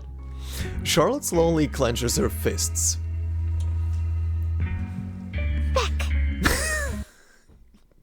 I'm sorry, I know she's crying, but that tiny little voice saying feck. Good God. Aw. I'm not... She punches the wall, and the pain in her knuckles fills her with bitterness. I am not Lady Charlotte. She grits her teeth as her sinews sting. She holds back her emotions, not letting the tears flow from her eyes. Aww. I will win that gold medal. She presses her leg hard against the wall, her whole body bending into a gentle curve. She begins the routine she has practiced 1,000 times before, but this time alone in the room. Her body traces arcs in the air as she leaps and lands around each element. Through each element. 0.2, 0.5, 0.3, 0.7, 0.4. She silently records the score of each element as she goes. Next comes the most important part, the arcane skills segment.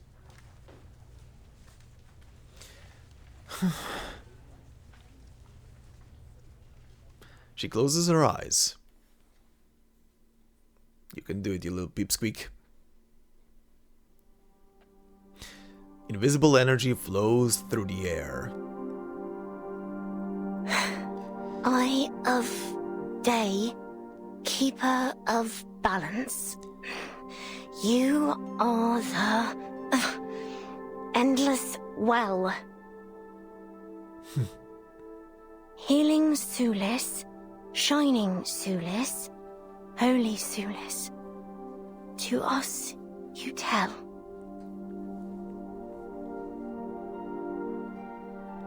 Ooh, we're using this. A faint glow appears before her eyes.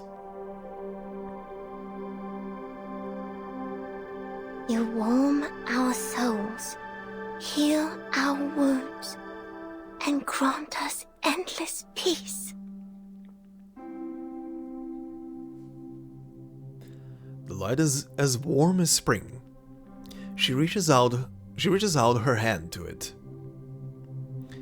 If only I could touch the hem of your garment, that flowing, loving radiance. Oh? Why is the baby crying now? Do something wrong? Oh, that's why. Why can't I see your radiance? The energy still flows beside her, stirring her hair and softly ruffling the feathers on her leotard. Why? Why can't I see you? Why do you reject me? How can I win your favor? In the endless darkness, her voice is the only echo. I'll do anything. Give you anything, just please let me win that gold medal. Oh, hi, coach. Happy you're back. That voice shouldn't be here. She opens her eyes, startled. Oh. What are you? I came to get the wire recorder. The wire recorder? But the wire recorder is for everyone to use. It's always in the training room. She's never seen anyone take it out of here before. Charlotte, the cruelty of competitive sports is that even if you give everything, you're very likely to end up with nothing in return. She continues, half speaking to herself. I thought you'd understand this, but no, you're just a ridiculous, foolish little girl. Think about those who came before you. Sauirs?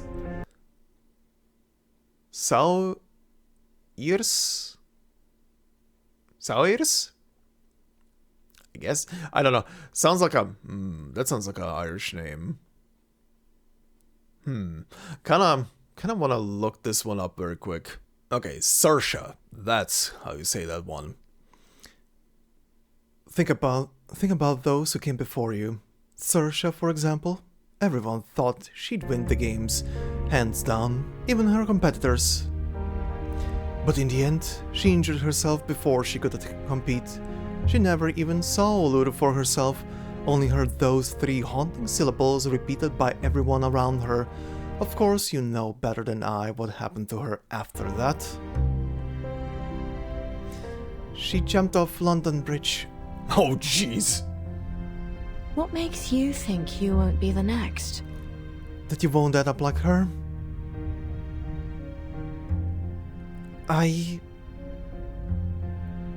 On your feet! An unexpected command.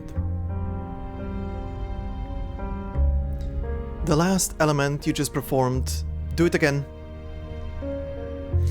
The qualifiers are just around the corner, and you're still jumping like that? If you aren't able to bring forth your arcane skill, you absolutely cannot afford to make a single mistake in the rest of your routine. Damn. I get it, you care, but you were also an asshole. Pretty much a military drill instructor. Alright.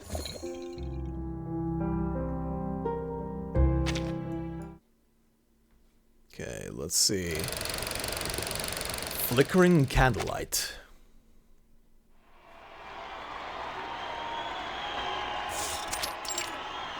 Uluru Qualifiers Stadium. The day of the qualifiers is met with unfavorable weather, as a faint haze lingers in the air. Everyone agrees that today is not a good day for rituals. A familiar voice speaks beside her. These are only the qualifiers, so I don't expect you to set a world record or anything. Just perform decently well, and you'll be sure to make it through to the next round. As long as you feel her on the floor, you'll be able to complete all the elements. Understand?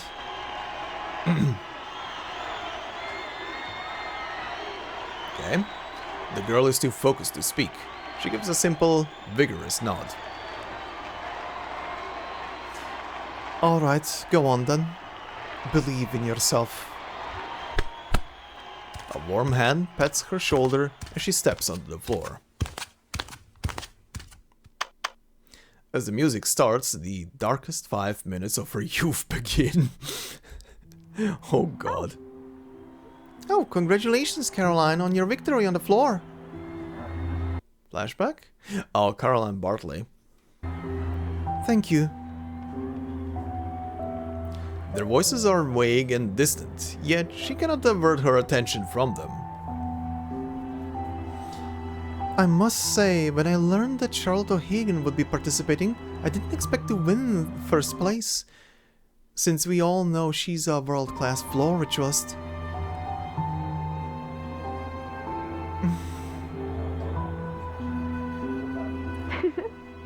Charlotte O'Hagan has finished in 8th, meaning she'll most likely miss the finals. Aww. Floor Ritualist has always had its roots in Arcanum. If she's only here to compete for technical points, why doesn't she compete in another event? Beck. Yeah, this child is proper Irish.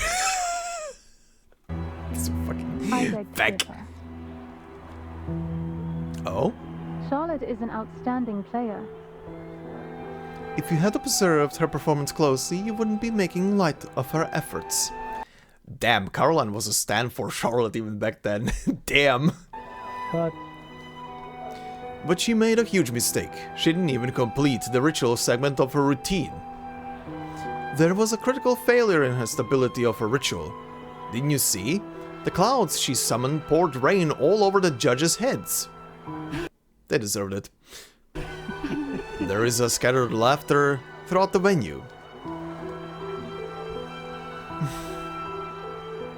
Sorry, sir.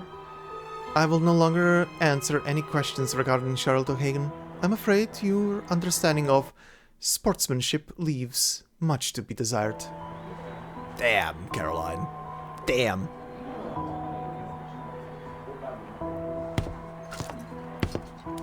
But she has a point. Those guys are assholes. Footsteps approach from behind her.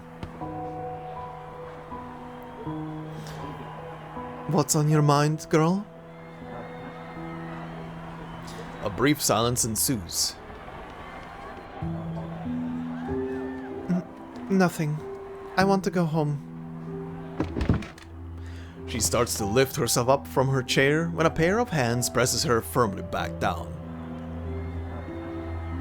Are you a coward? Of course not. I don't want to be a coward. Aww. She bows her head deeply, her tears forming little puddles on the back of her hands. But does it matter what I want? Will wanting to win a gold medal make it sprout wings and fly around my neck? I can't control my arcane skill. No matter how strong I will it, the ritual energies won't heed my call. They just turned into wet clouds, and all I could do was stand there and watch them fly toward the judges' seats. Maybe I'm not cut out for this sport. Maybe it's just like that reporter said, and I shouldn't even be here. Listen, Charlotte. The coach's voice pulls her back to reality. No one said you shouldn't be here. Do you know why you are unable to perform the ritual? Why? Because you care too much about your score. But... I mean, weren't you drilling into her the point system and everything, ma'am? Come with me.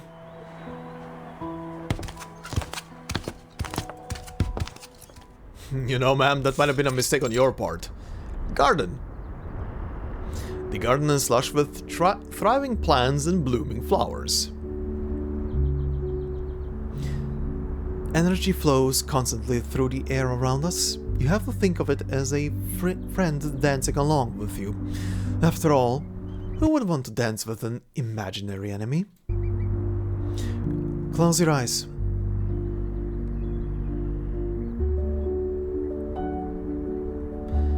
This is Uluru. The first thing you need to do is forget about the scoring rules. Again, ma'am. From what I saw from your coaching, you were literally drilling into her the point system. So I hope you're realizing here that you kind of made her this way. Anyway. Hell, who knows? Maybe that's why she's now doing all of this. Recite your prayer.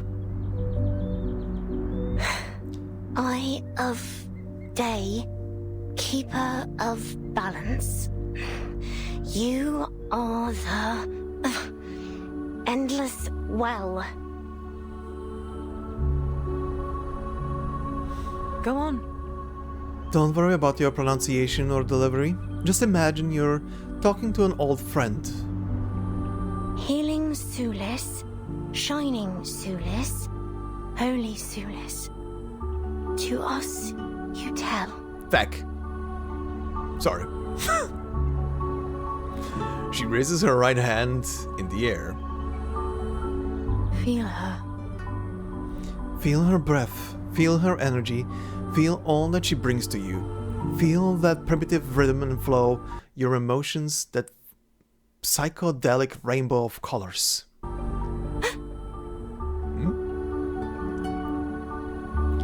Something lifted my hand.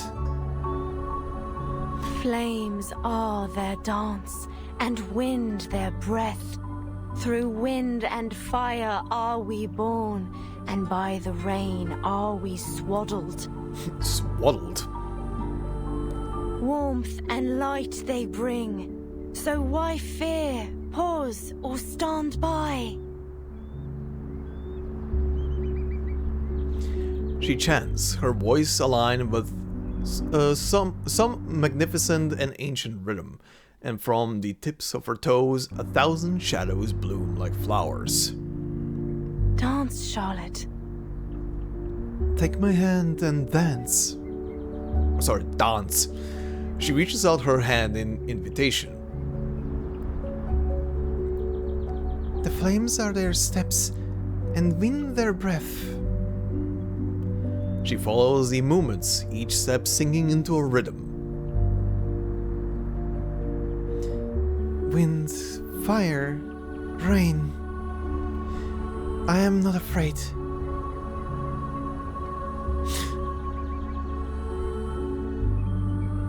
She clasps her cheeks in shock. What is it? Something kissed me. Probably Flutterpage from the future. Keep dancing. Could also be Caroline. The woman releases her hand comfortingly. You've already got a much better dance partner. Don't think too much, just let her lead you. The girl closes her eyes, raising her hand high in an ancient ritual. It's a road destined to be lonely. Have you made up your mind? Have you made up your mind? Oh, okay. I thought they were doing half and half. Her voice is so quiet that it is quickly swallowed by the wind. Practice room. Healing Sulis, shining Sulis, holy Sulis. To us, you tell.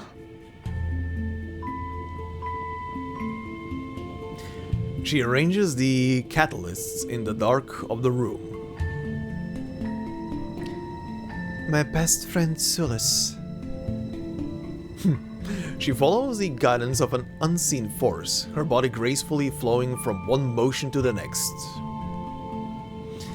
The candles surrounding her flicker and the sound of distant wind rattles through the room. Kids again? What's going on with Charlotte these days? She must be feeling pretty down right now. What with all her practicing for the competition and all, she hasn't played with us for ages, and her coach is just horrible. Caroline told me her qualifier results were rather poor. My mom says that when a friend feels sad, you should try to make them feel better. You should do something nice for her. I'm really very chill and I'm like, Saoirse, hey, what did you hit me for? Stop talking rubbish. The conversation outside continues, but Charlotte doesn't have the time to care. She feels Sulis's invitation to a realm beyond reality. In her trance, she sees shining blades of grass and gem-like flowers blooming in the distance. Golden flames burn in the sky, the sun melting into the mountaintop. Lu, reborn from dark's embrace, I walk your path in sacred space. Life's end is death, but bones to life ascend.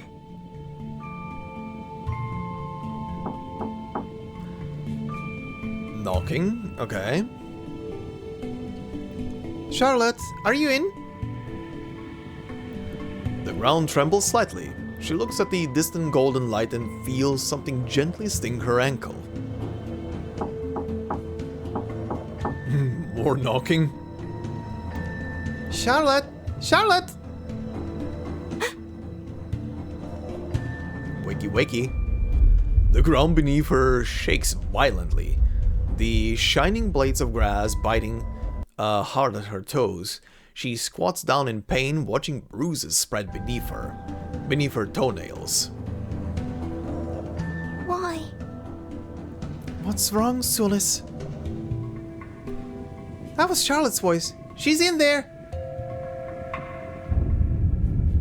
The ground trembles still. She frowns, impatiently waving away the flies buzzing around her ears.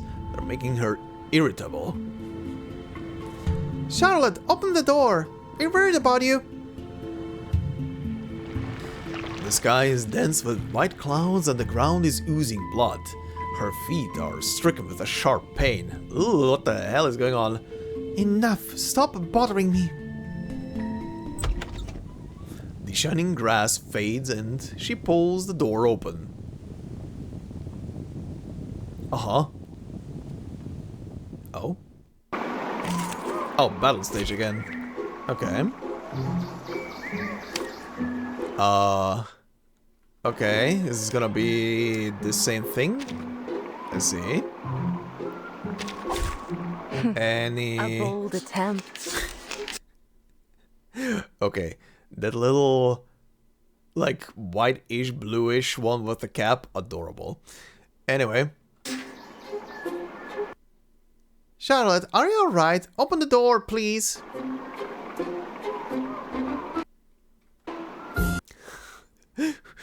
Where did they pull this skin from? The one gets a generic one and this one gets a face, actually. Come on, open the door. We're worried about you. Go away. Stop pestering me. Alright, it was mostly the regular type of battle. I never want to see you again. Damn. It's the Hag's curse. Oh, that's why they're blue. Ah!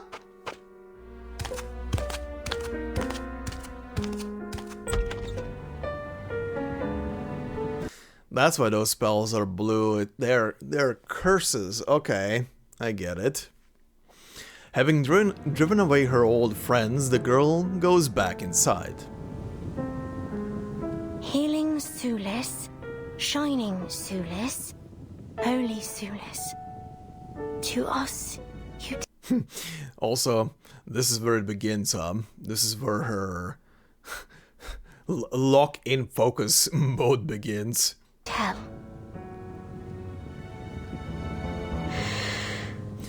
She stands in the center of the house, taking a deep breath, a faint smile on her face. My friend. My only friend. Sulis. Well then. Well then.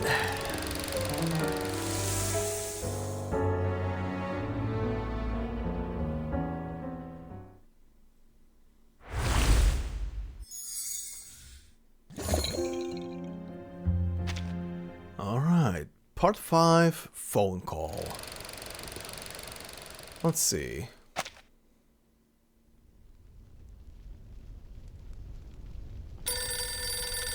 The phone rings.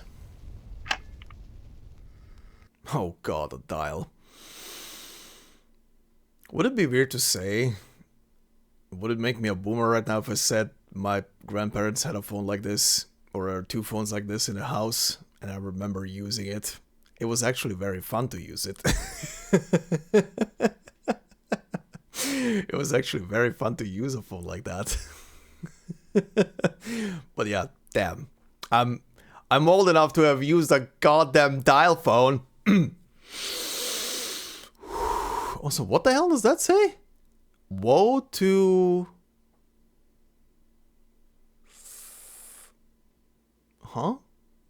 It's supposed to be just 1, 2, but the letters are all over the place.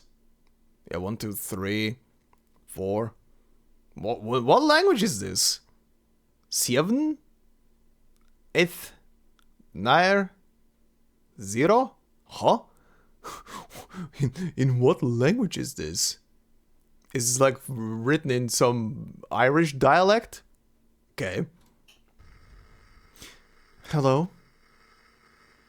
Charlotte, have you seen the results of the Foundation's latest evaluation? The caution in Caroline's tone annoys her. If you've got something to say, just say it. I'm not as fragile as you think. Good lord, I hate the way you beat around the bush. Just spit it out, will you?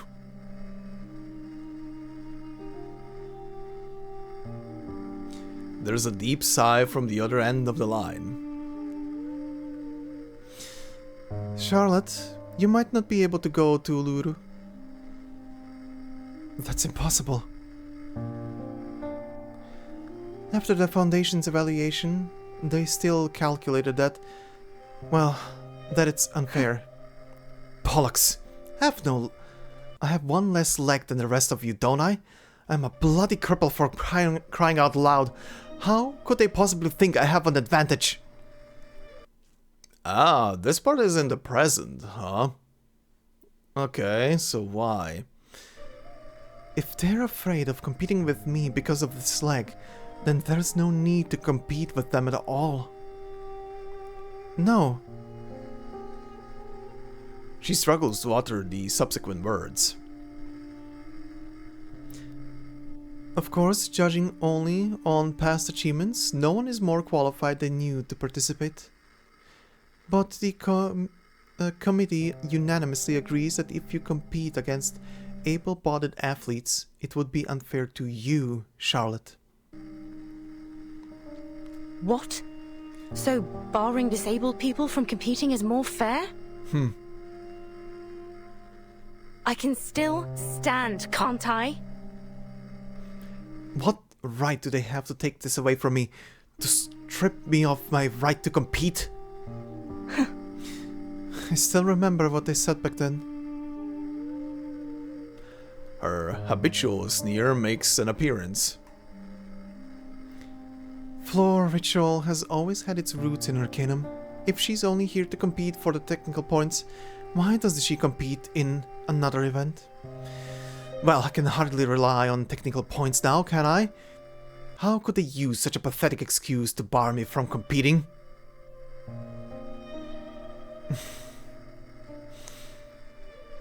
For what feels like an eternity, there is a dead silence between them.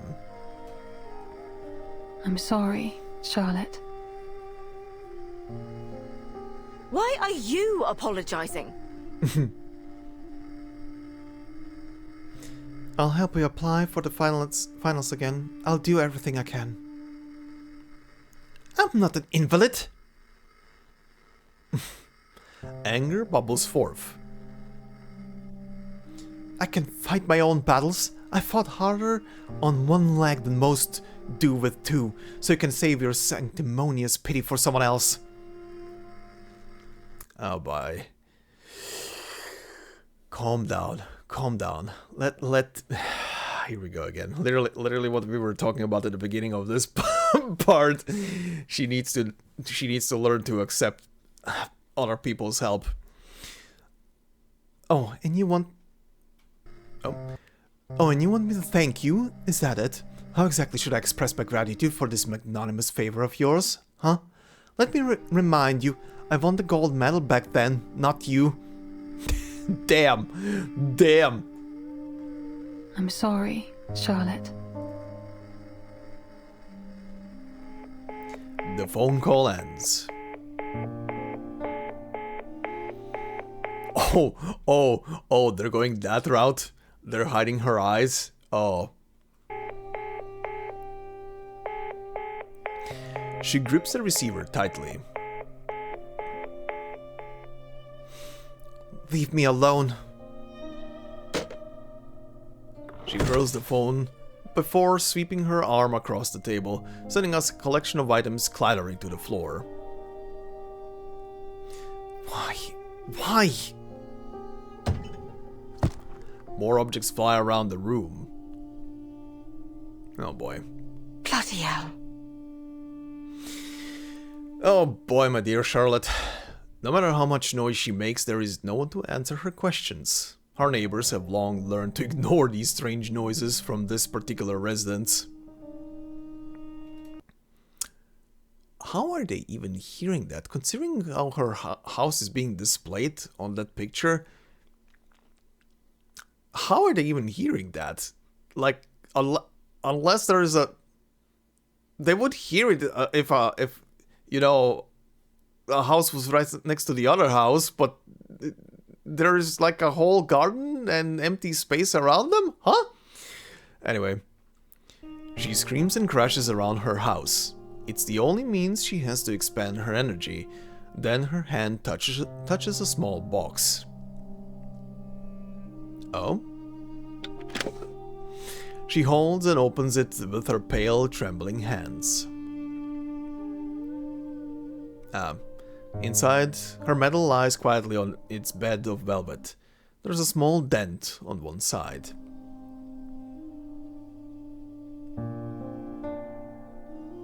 She remembers. How could she forget?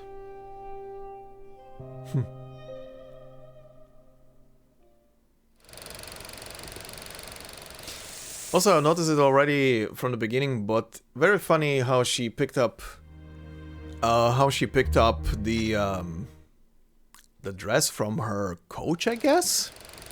Like both the dress and the like shoulder cape, whatever that thing is called.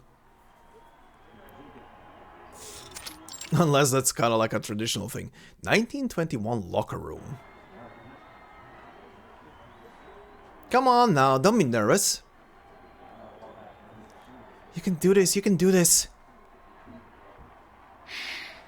Breathe in, breathe out, breathe in.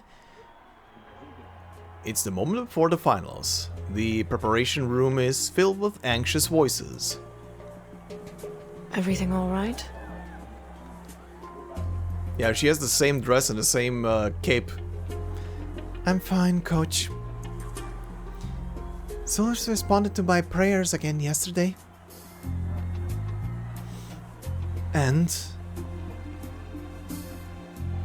She looks at her intently. This time, she took me to the heart of the forest.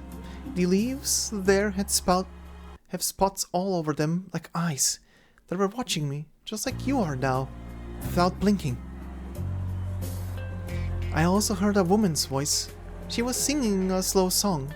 Something like... I can't quite remember the words.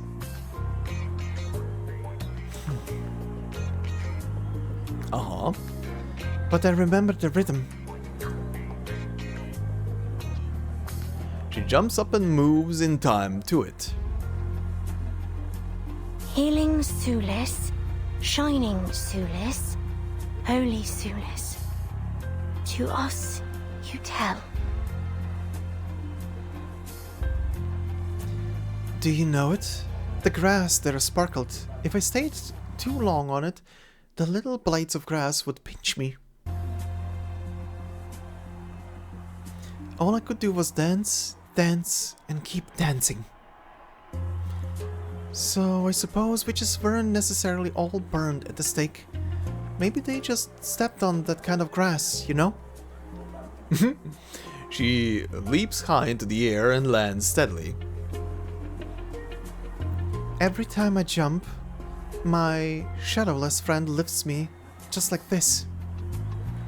Energy flows around her, rustling her hair and leotard. Keep dancing. Just like this. If you make it to the end of this path, you'll snatch the sun right out of the sky. Don't be nervous, Charlotte. Just treat it like any ordinary practice session. Nervous? The girl looks at her palms to find a faint shimmer of sweat. I'm not nervous, coach. She lifts her head and gazes at the sun shining in the distance.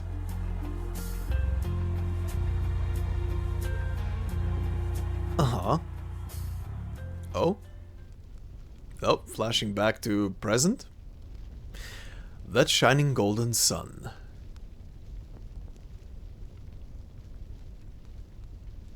And behind it, those dark and boundless shadows. Oh boy, what now? Someone at the door. The doorbell interrupts her reminiscence. You've got the day wrong, girl. Flutterpage with more snails. She hobbles to the door and opens it with force.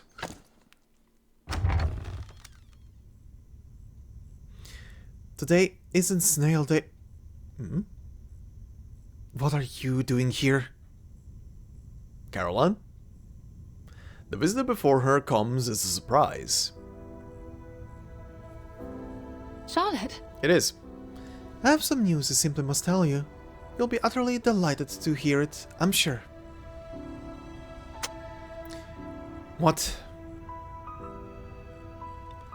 The Foundation has decided that they'll let you participate in the competition as a special athlete. You can return to the floor again. Will this be okay? She chatters on. Get out! Oh boy. Oh come on. Oh come on.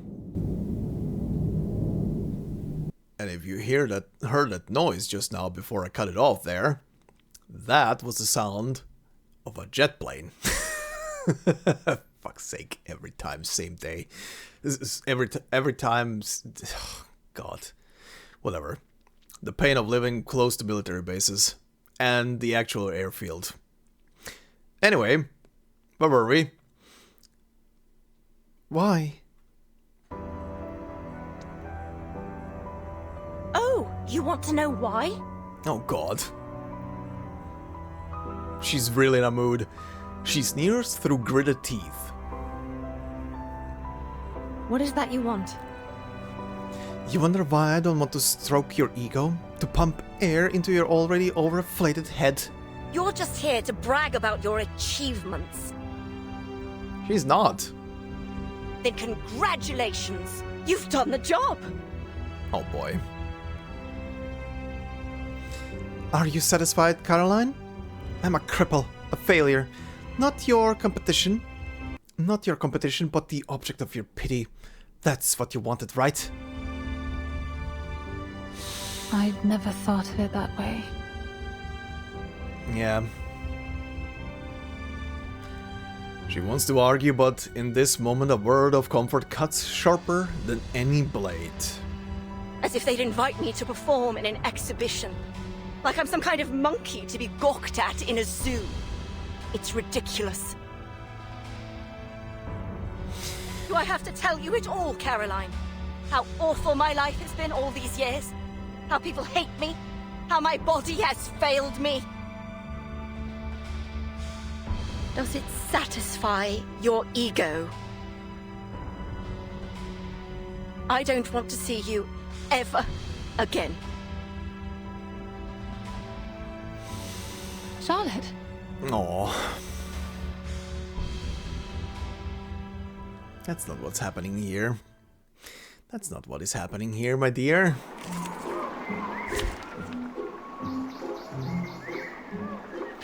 Also, no one hates you, they just don't understand you because you don't talk to people!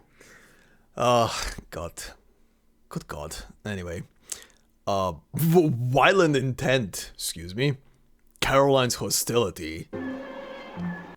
Caroline's hostility. Okay.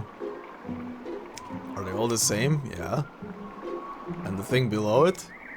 Inner demon. Caroline's inner demon? Uh-huh. Alright. Interesting.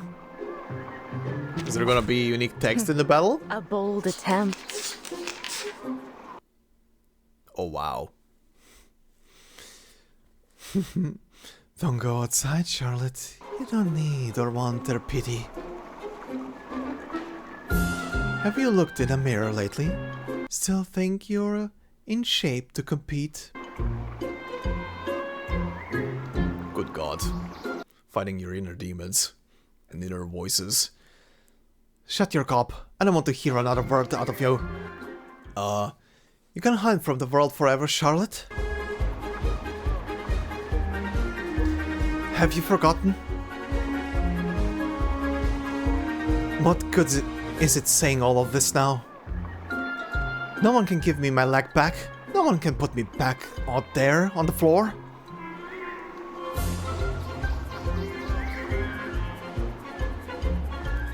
If that's truly how you feel, Charlotte, I hope you'll answer me a question that's plagued me for a while now.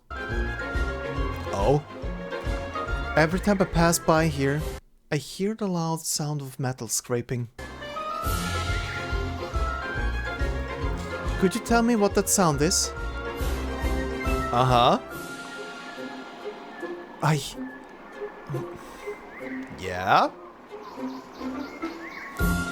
Don't you remember? You are the undisputed champion. Uh-huh. And what good would come out of stepping out there? You're utterly powerless. They've got you on a string. No, even so I refuse to give up. Through misty woods and paths concealed by haze, he thrice died and thrice was born in ancient days.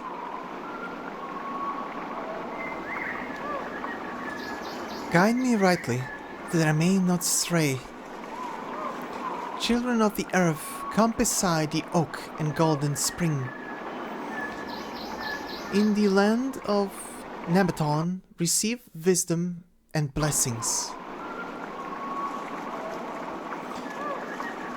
Good lord, she did it! She won! She's the champion! You're not half bad.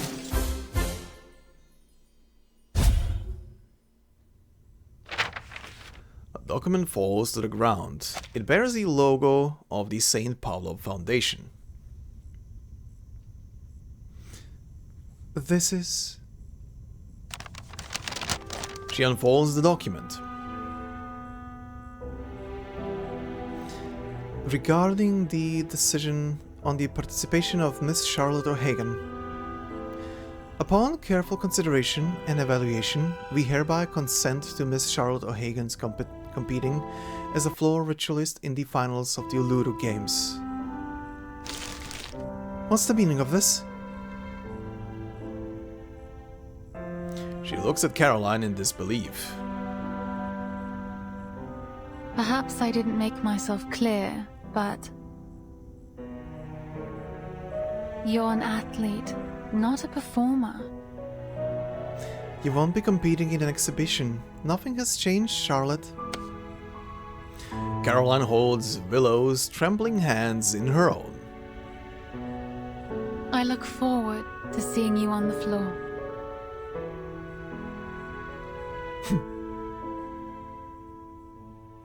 Jumping to conclusions, are we? Alright. Number 7. Podium.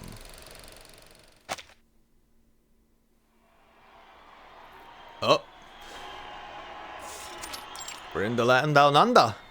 1921. Congratulations, Charlotte O'Hagan! Alright. The weight of the metal presses on her neck as camera bulbs flash all around her, leaving her a little dazed, dazzled. Quick, snap a picture of the scar on her foot! Charlotte, congratulations on winning first place at the Uluru Games. That's surprising. That's a surprise. You've smashed the record, making history as the youngest ever winner of floor ritual. What was the process like to get to this point? Grueling? Tearful? She lowers her head, examining the shining gold medal hanging at her chest. I snatched the sun from the sky. Aww. The sun? The girl smiles and raises the gold medal. That's right. This is my son. Oh. Perfect angle, real front page material. Charlotte, could you lift the medal a bit higher? The girl raises the medal higher, the camera flashes, making it shine even brighter. Great. We plan on doing an exclusive interview next week.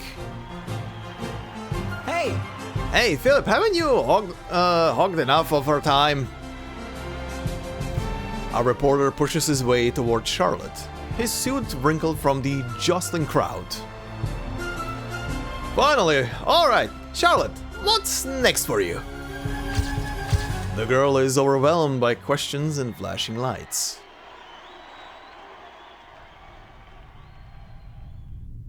Oh? Back at the studio, the cacophony has come to an end.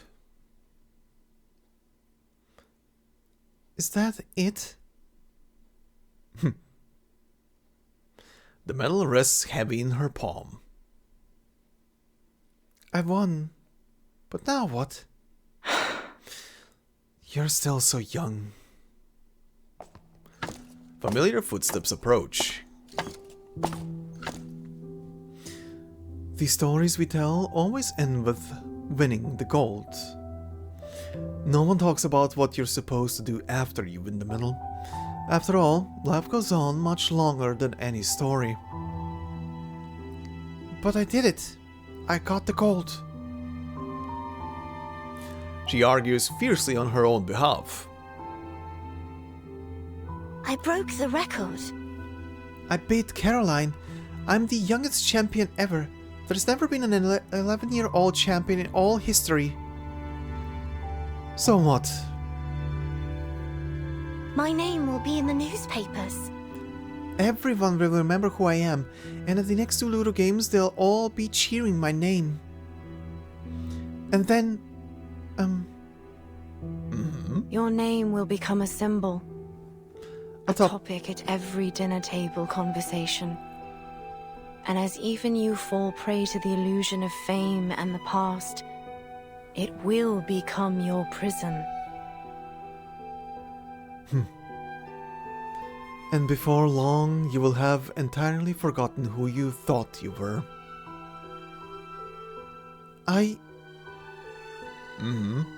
We all die one day. But the floor... The floor ritual will carry on. It's the symbol itself. How could someone possibly defeat something abstract? Some of these pauses are so long that I think like that every time I think like, okay, do I have to jump in right now? Anyway. Today is the beginning of your tragedy. That's a way to put it. She coldly announces her verdict. When you look directly into the sun, you must always remember that it's also the source of shadow. The hedgehog?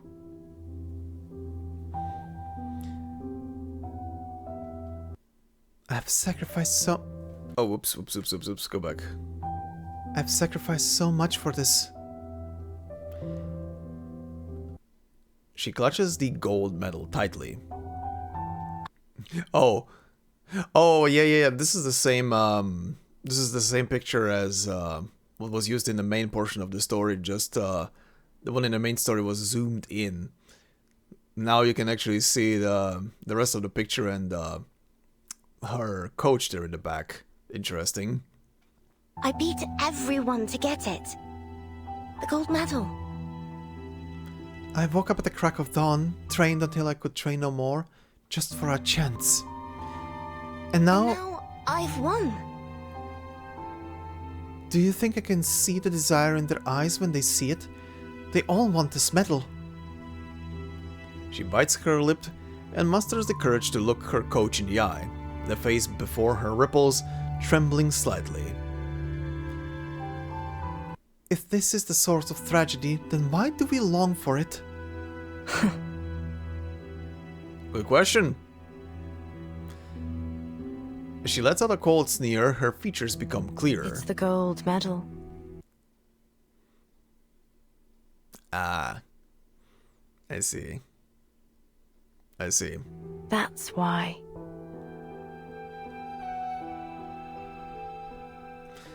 It's precisely because it's a gold medal that you've kept going. Even if your feet were bleeding, you couldn't escape the self-inflicted sacrifice, because this is Isn't what this you... the root? Excuse me? Because this is what you desired. Isn't this the root of your tragedy?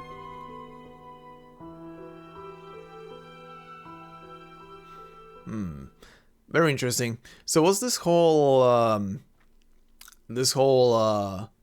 all of these scenes with her and her coach, was this, like, sort of flashback sequence and memory sequence, just Willow remembering back her past, and she was taking on the role of her coach? Because the silhouette of her coach originally very much resembled Willow.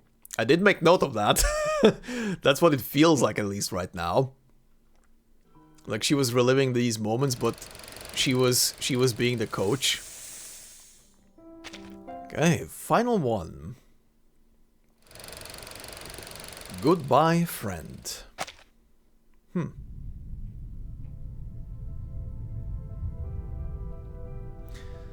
After winning the gold medal, you've gained interviews, featured in columns, and became renowned among Arcanists.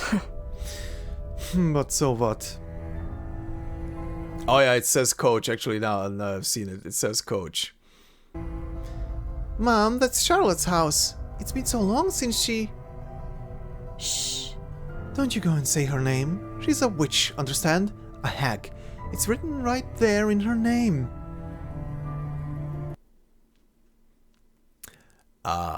O'Hagan. Yeah, hag is written literally in her name. That didn't even hit me. Wow. No one is willing to speak your name. No one even dares walk past your house. Your garden no longer blooms, only weeds sprout from the mud and dirt. So then the war began. War?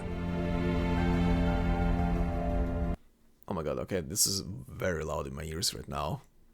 I'm used to my own game's volume settings. Apologies.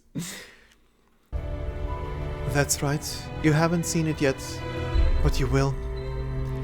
Years ago, war destroyed your hometown, and you moved with your family to a new land. On the surface, it seemed like a safe place. You believed what everyone said, firmly convinced that there would be no fighting there. Isn't that a good thing? Damn, this music is going in. Jesus, it's blowing my ears off. I suppose you don't yet remember that day. Okay, yeah, this is very loud. This is way louder than usual. Hold on.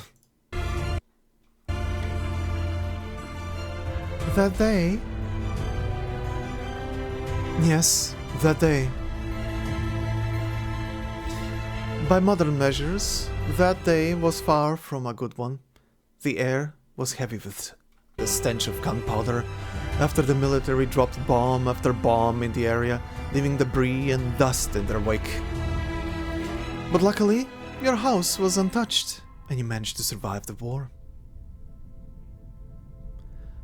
Then what?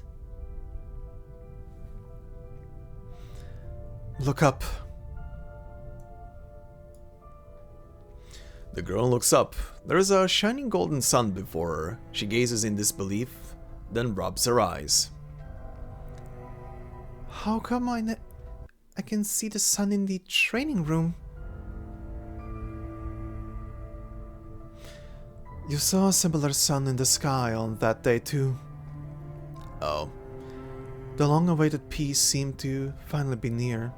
You hadn't heard the roaring of planes for a long while, and the desolate grasslands had started to show a hint of life. So, on that stretch of scorched earth, you began to dance. Eye of Day, keeper of balance, You are the endless well. Healing solace, shining solace, holy solace. To us, you tell. Now that I think about it, they didn't say how she lost her leg specifically, right? During the main story portion? I don't remember. I don't think they did. Do you remember the origins of the floor ritual? Of course I remember. Floor rituals originate from ancient rituals. The shamans dance to avert strife, to implore Sulace's grace. It was originally a dance for peace. So you thought at that time? You saw the glorious sun. The soil turning from lifeless to fertile, the tender green sprouts breaking through the earth. That was the most successful dance of your life.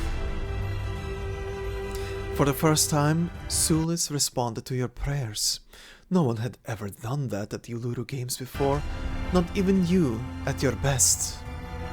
You heard. That sharp whistling for the first time, that sound that still haunts you in every nightmare, like Arcane cursed to forever make... like Arachne cursed to forever make her web. Soon, an an incendiary bomb exploded beside you. Ow. Yeah, I figured. Yeah, I figured that's gonna be... So you lost your leg. As a result, it seems that in the end, the gods never favored you. Poor girl. Her Her beliefs, beliefs have become a joke. if sacrificing everything yielded such results, it would be better if those so-called gods never even existed. And it has caused you never-ending pain. How can one who no longer believes in the gods ever receive their favor again? She sneers mockingly. No. That's not true. Sulace is my friend. You poor little thing. Look at that medal hanging around your neck. And that's why the medal is also chipped, yeah. The girl lifts the medal to find a small dent in it.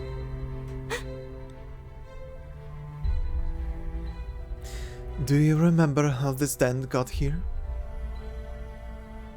This isn't my medal. My medal would never have a dent like this in it. After you lost your leg, you threw your medal... Oh, right. After you lost your leg, you threw your medal away as hard as you could, cursing through tears that you'd never set your eyes on it again.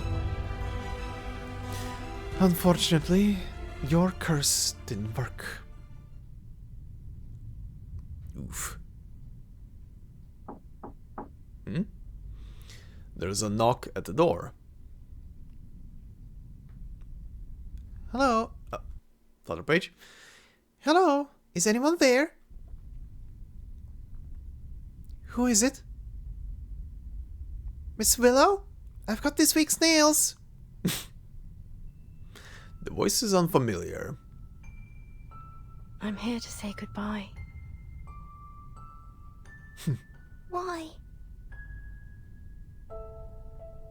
My snails have arrived. If I don't open the door, that little scamp will be kept waiting. Oh. A minute, 10 minutes, an hour. That girl's mind is a mystery. Who knows how long she'll wait? I need to answer the door. Will I see you again?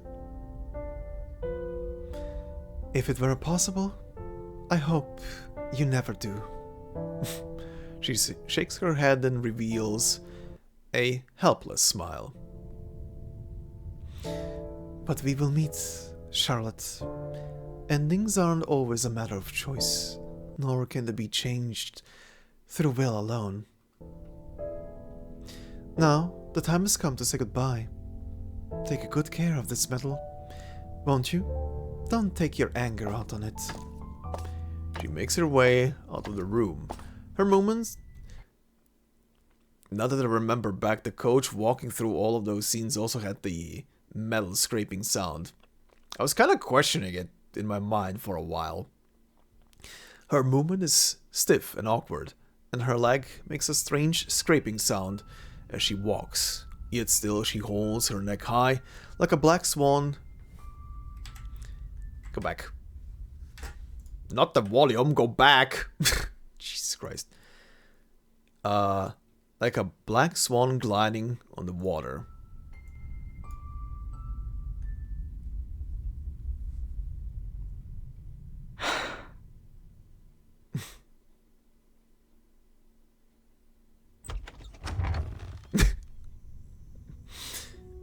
Miss Willow, here are the snails for this week.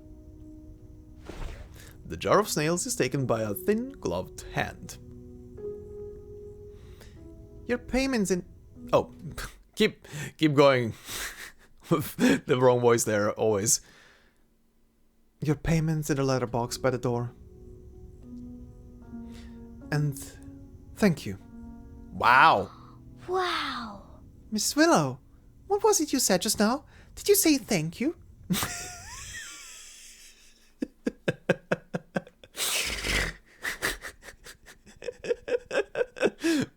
So excited.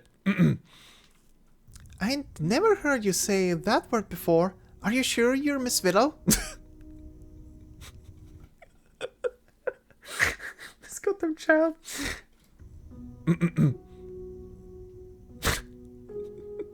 No response back.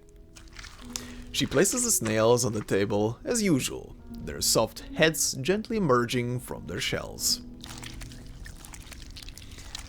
The weekly race begins, and after a long wait, the third snail is the first to reach the finish line.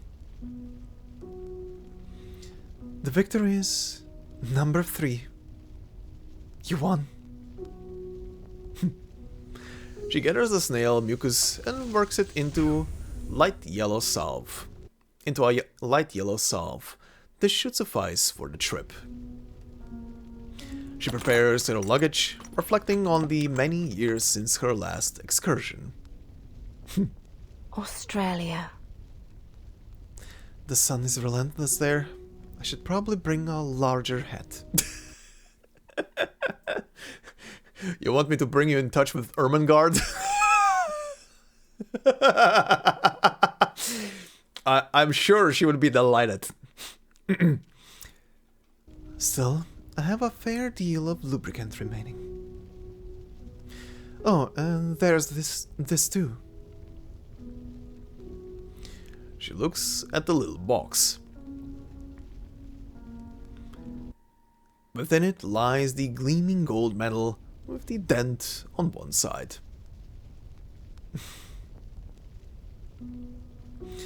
Flowers, applause, cheers, lubricant, the golden sun, and 1,000 shadows. Oh, she gently kisses the dented edge of the medal. Good night, my friend. That little smile. Look at that. Look at that. She's working it out.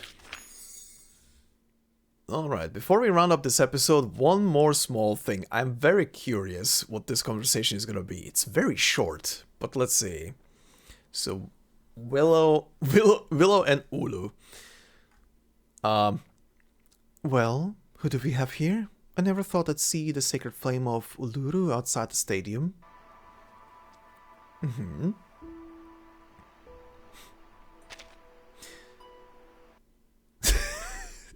Keep forgetting the little character's gonna walk in. I was like, wait, what am I seeing over there? Wait, why is there a car there? Anyway. My, Charlotte, it's been a while, hasn't it? You've grown so much. The freaking car.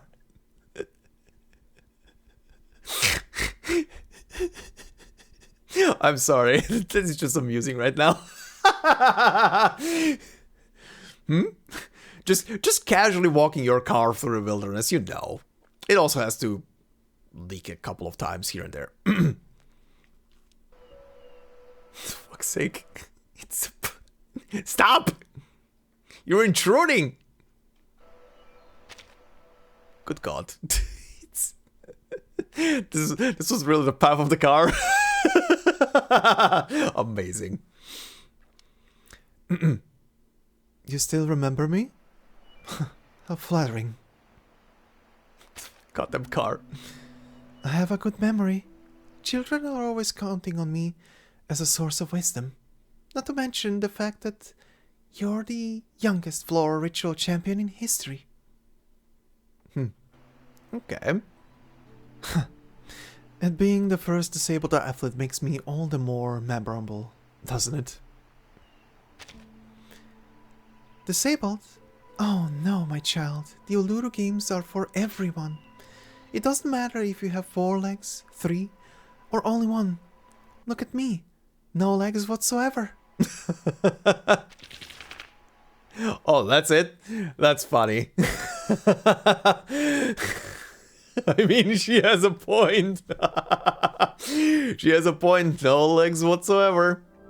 Okay, and with that, I think we're gonna round up this episode. I do have a ton of material at the beginning of this episode that I need to cut down.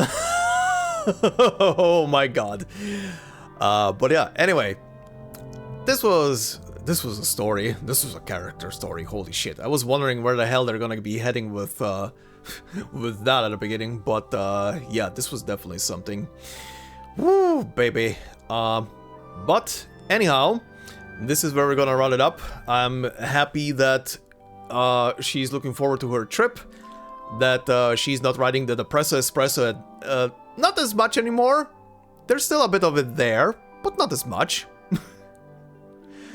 And just keep Flutterpage around yourself. Just keep her around yourself. You're gonna be better. You're gonna be better. The little knocker-upper is gonna knock your brain out with that stick.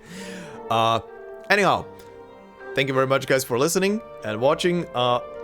Hope this last segment is fine. Is gonna turn out fine at the end. I need to re-listen through it through editing. So some of the music was super loud. Hopefully it's not too loud, but I can tweak it if necessary in editing.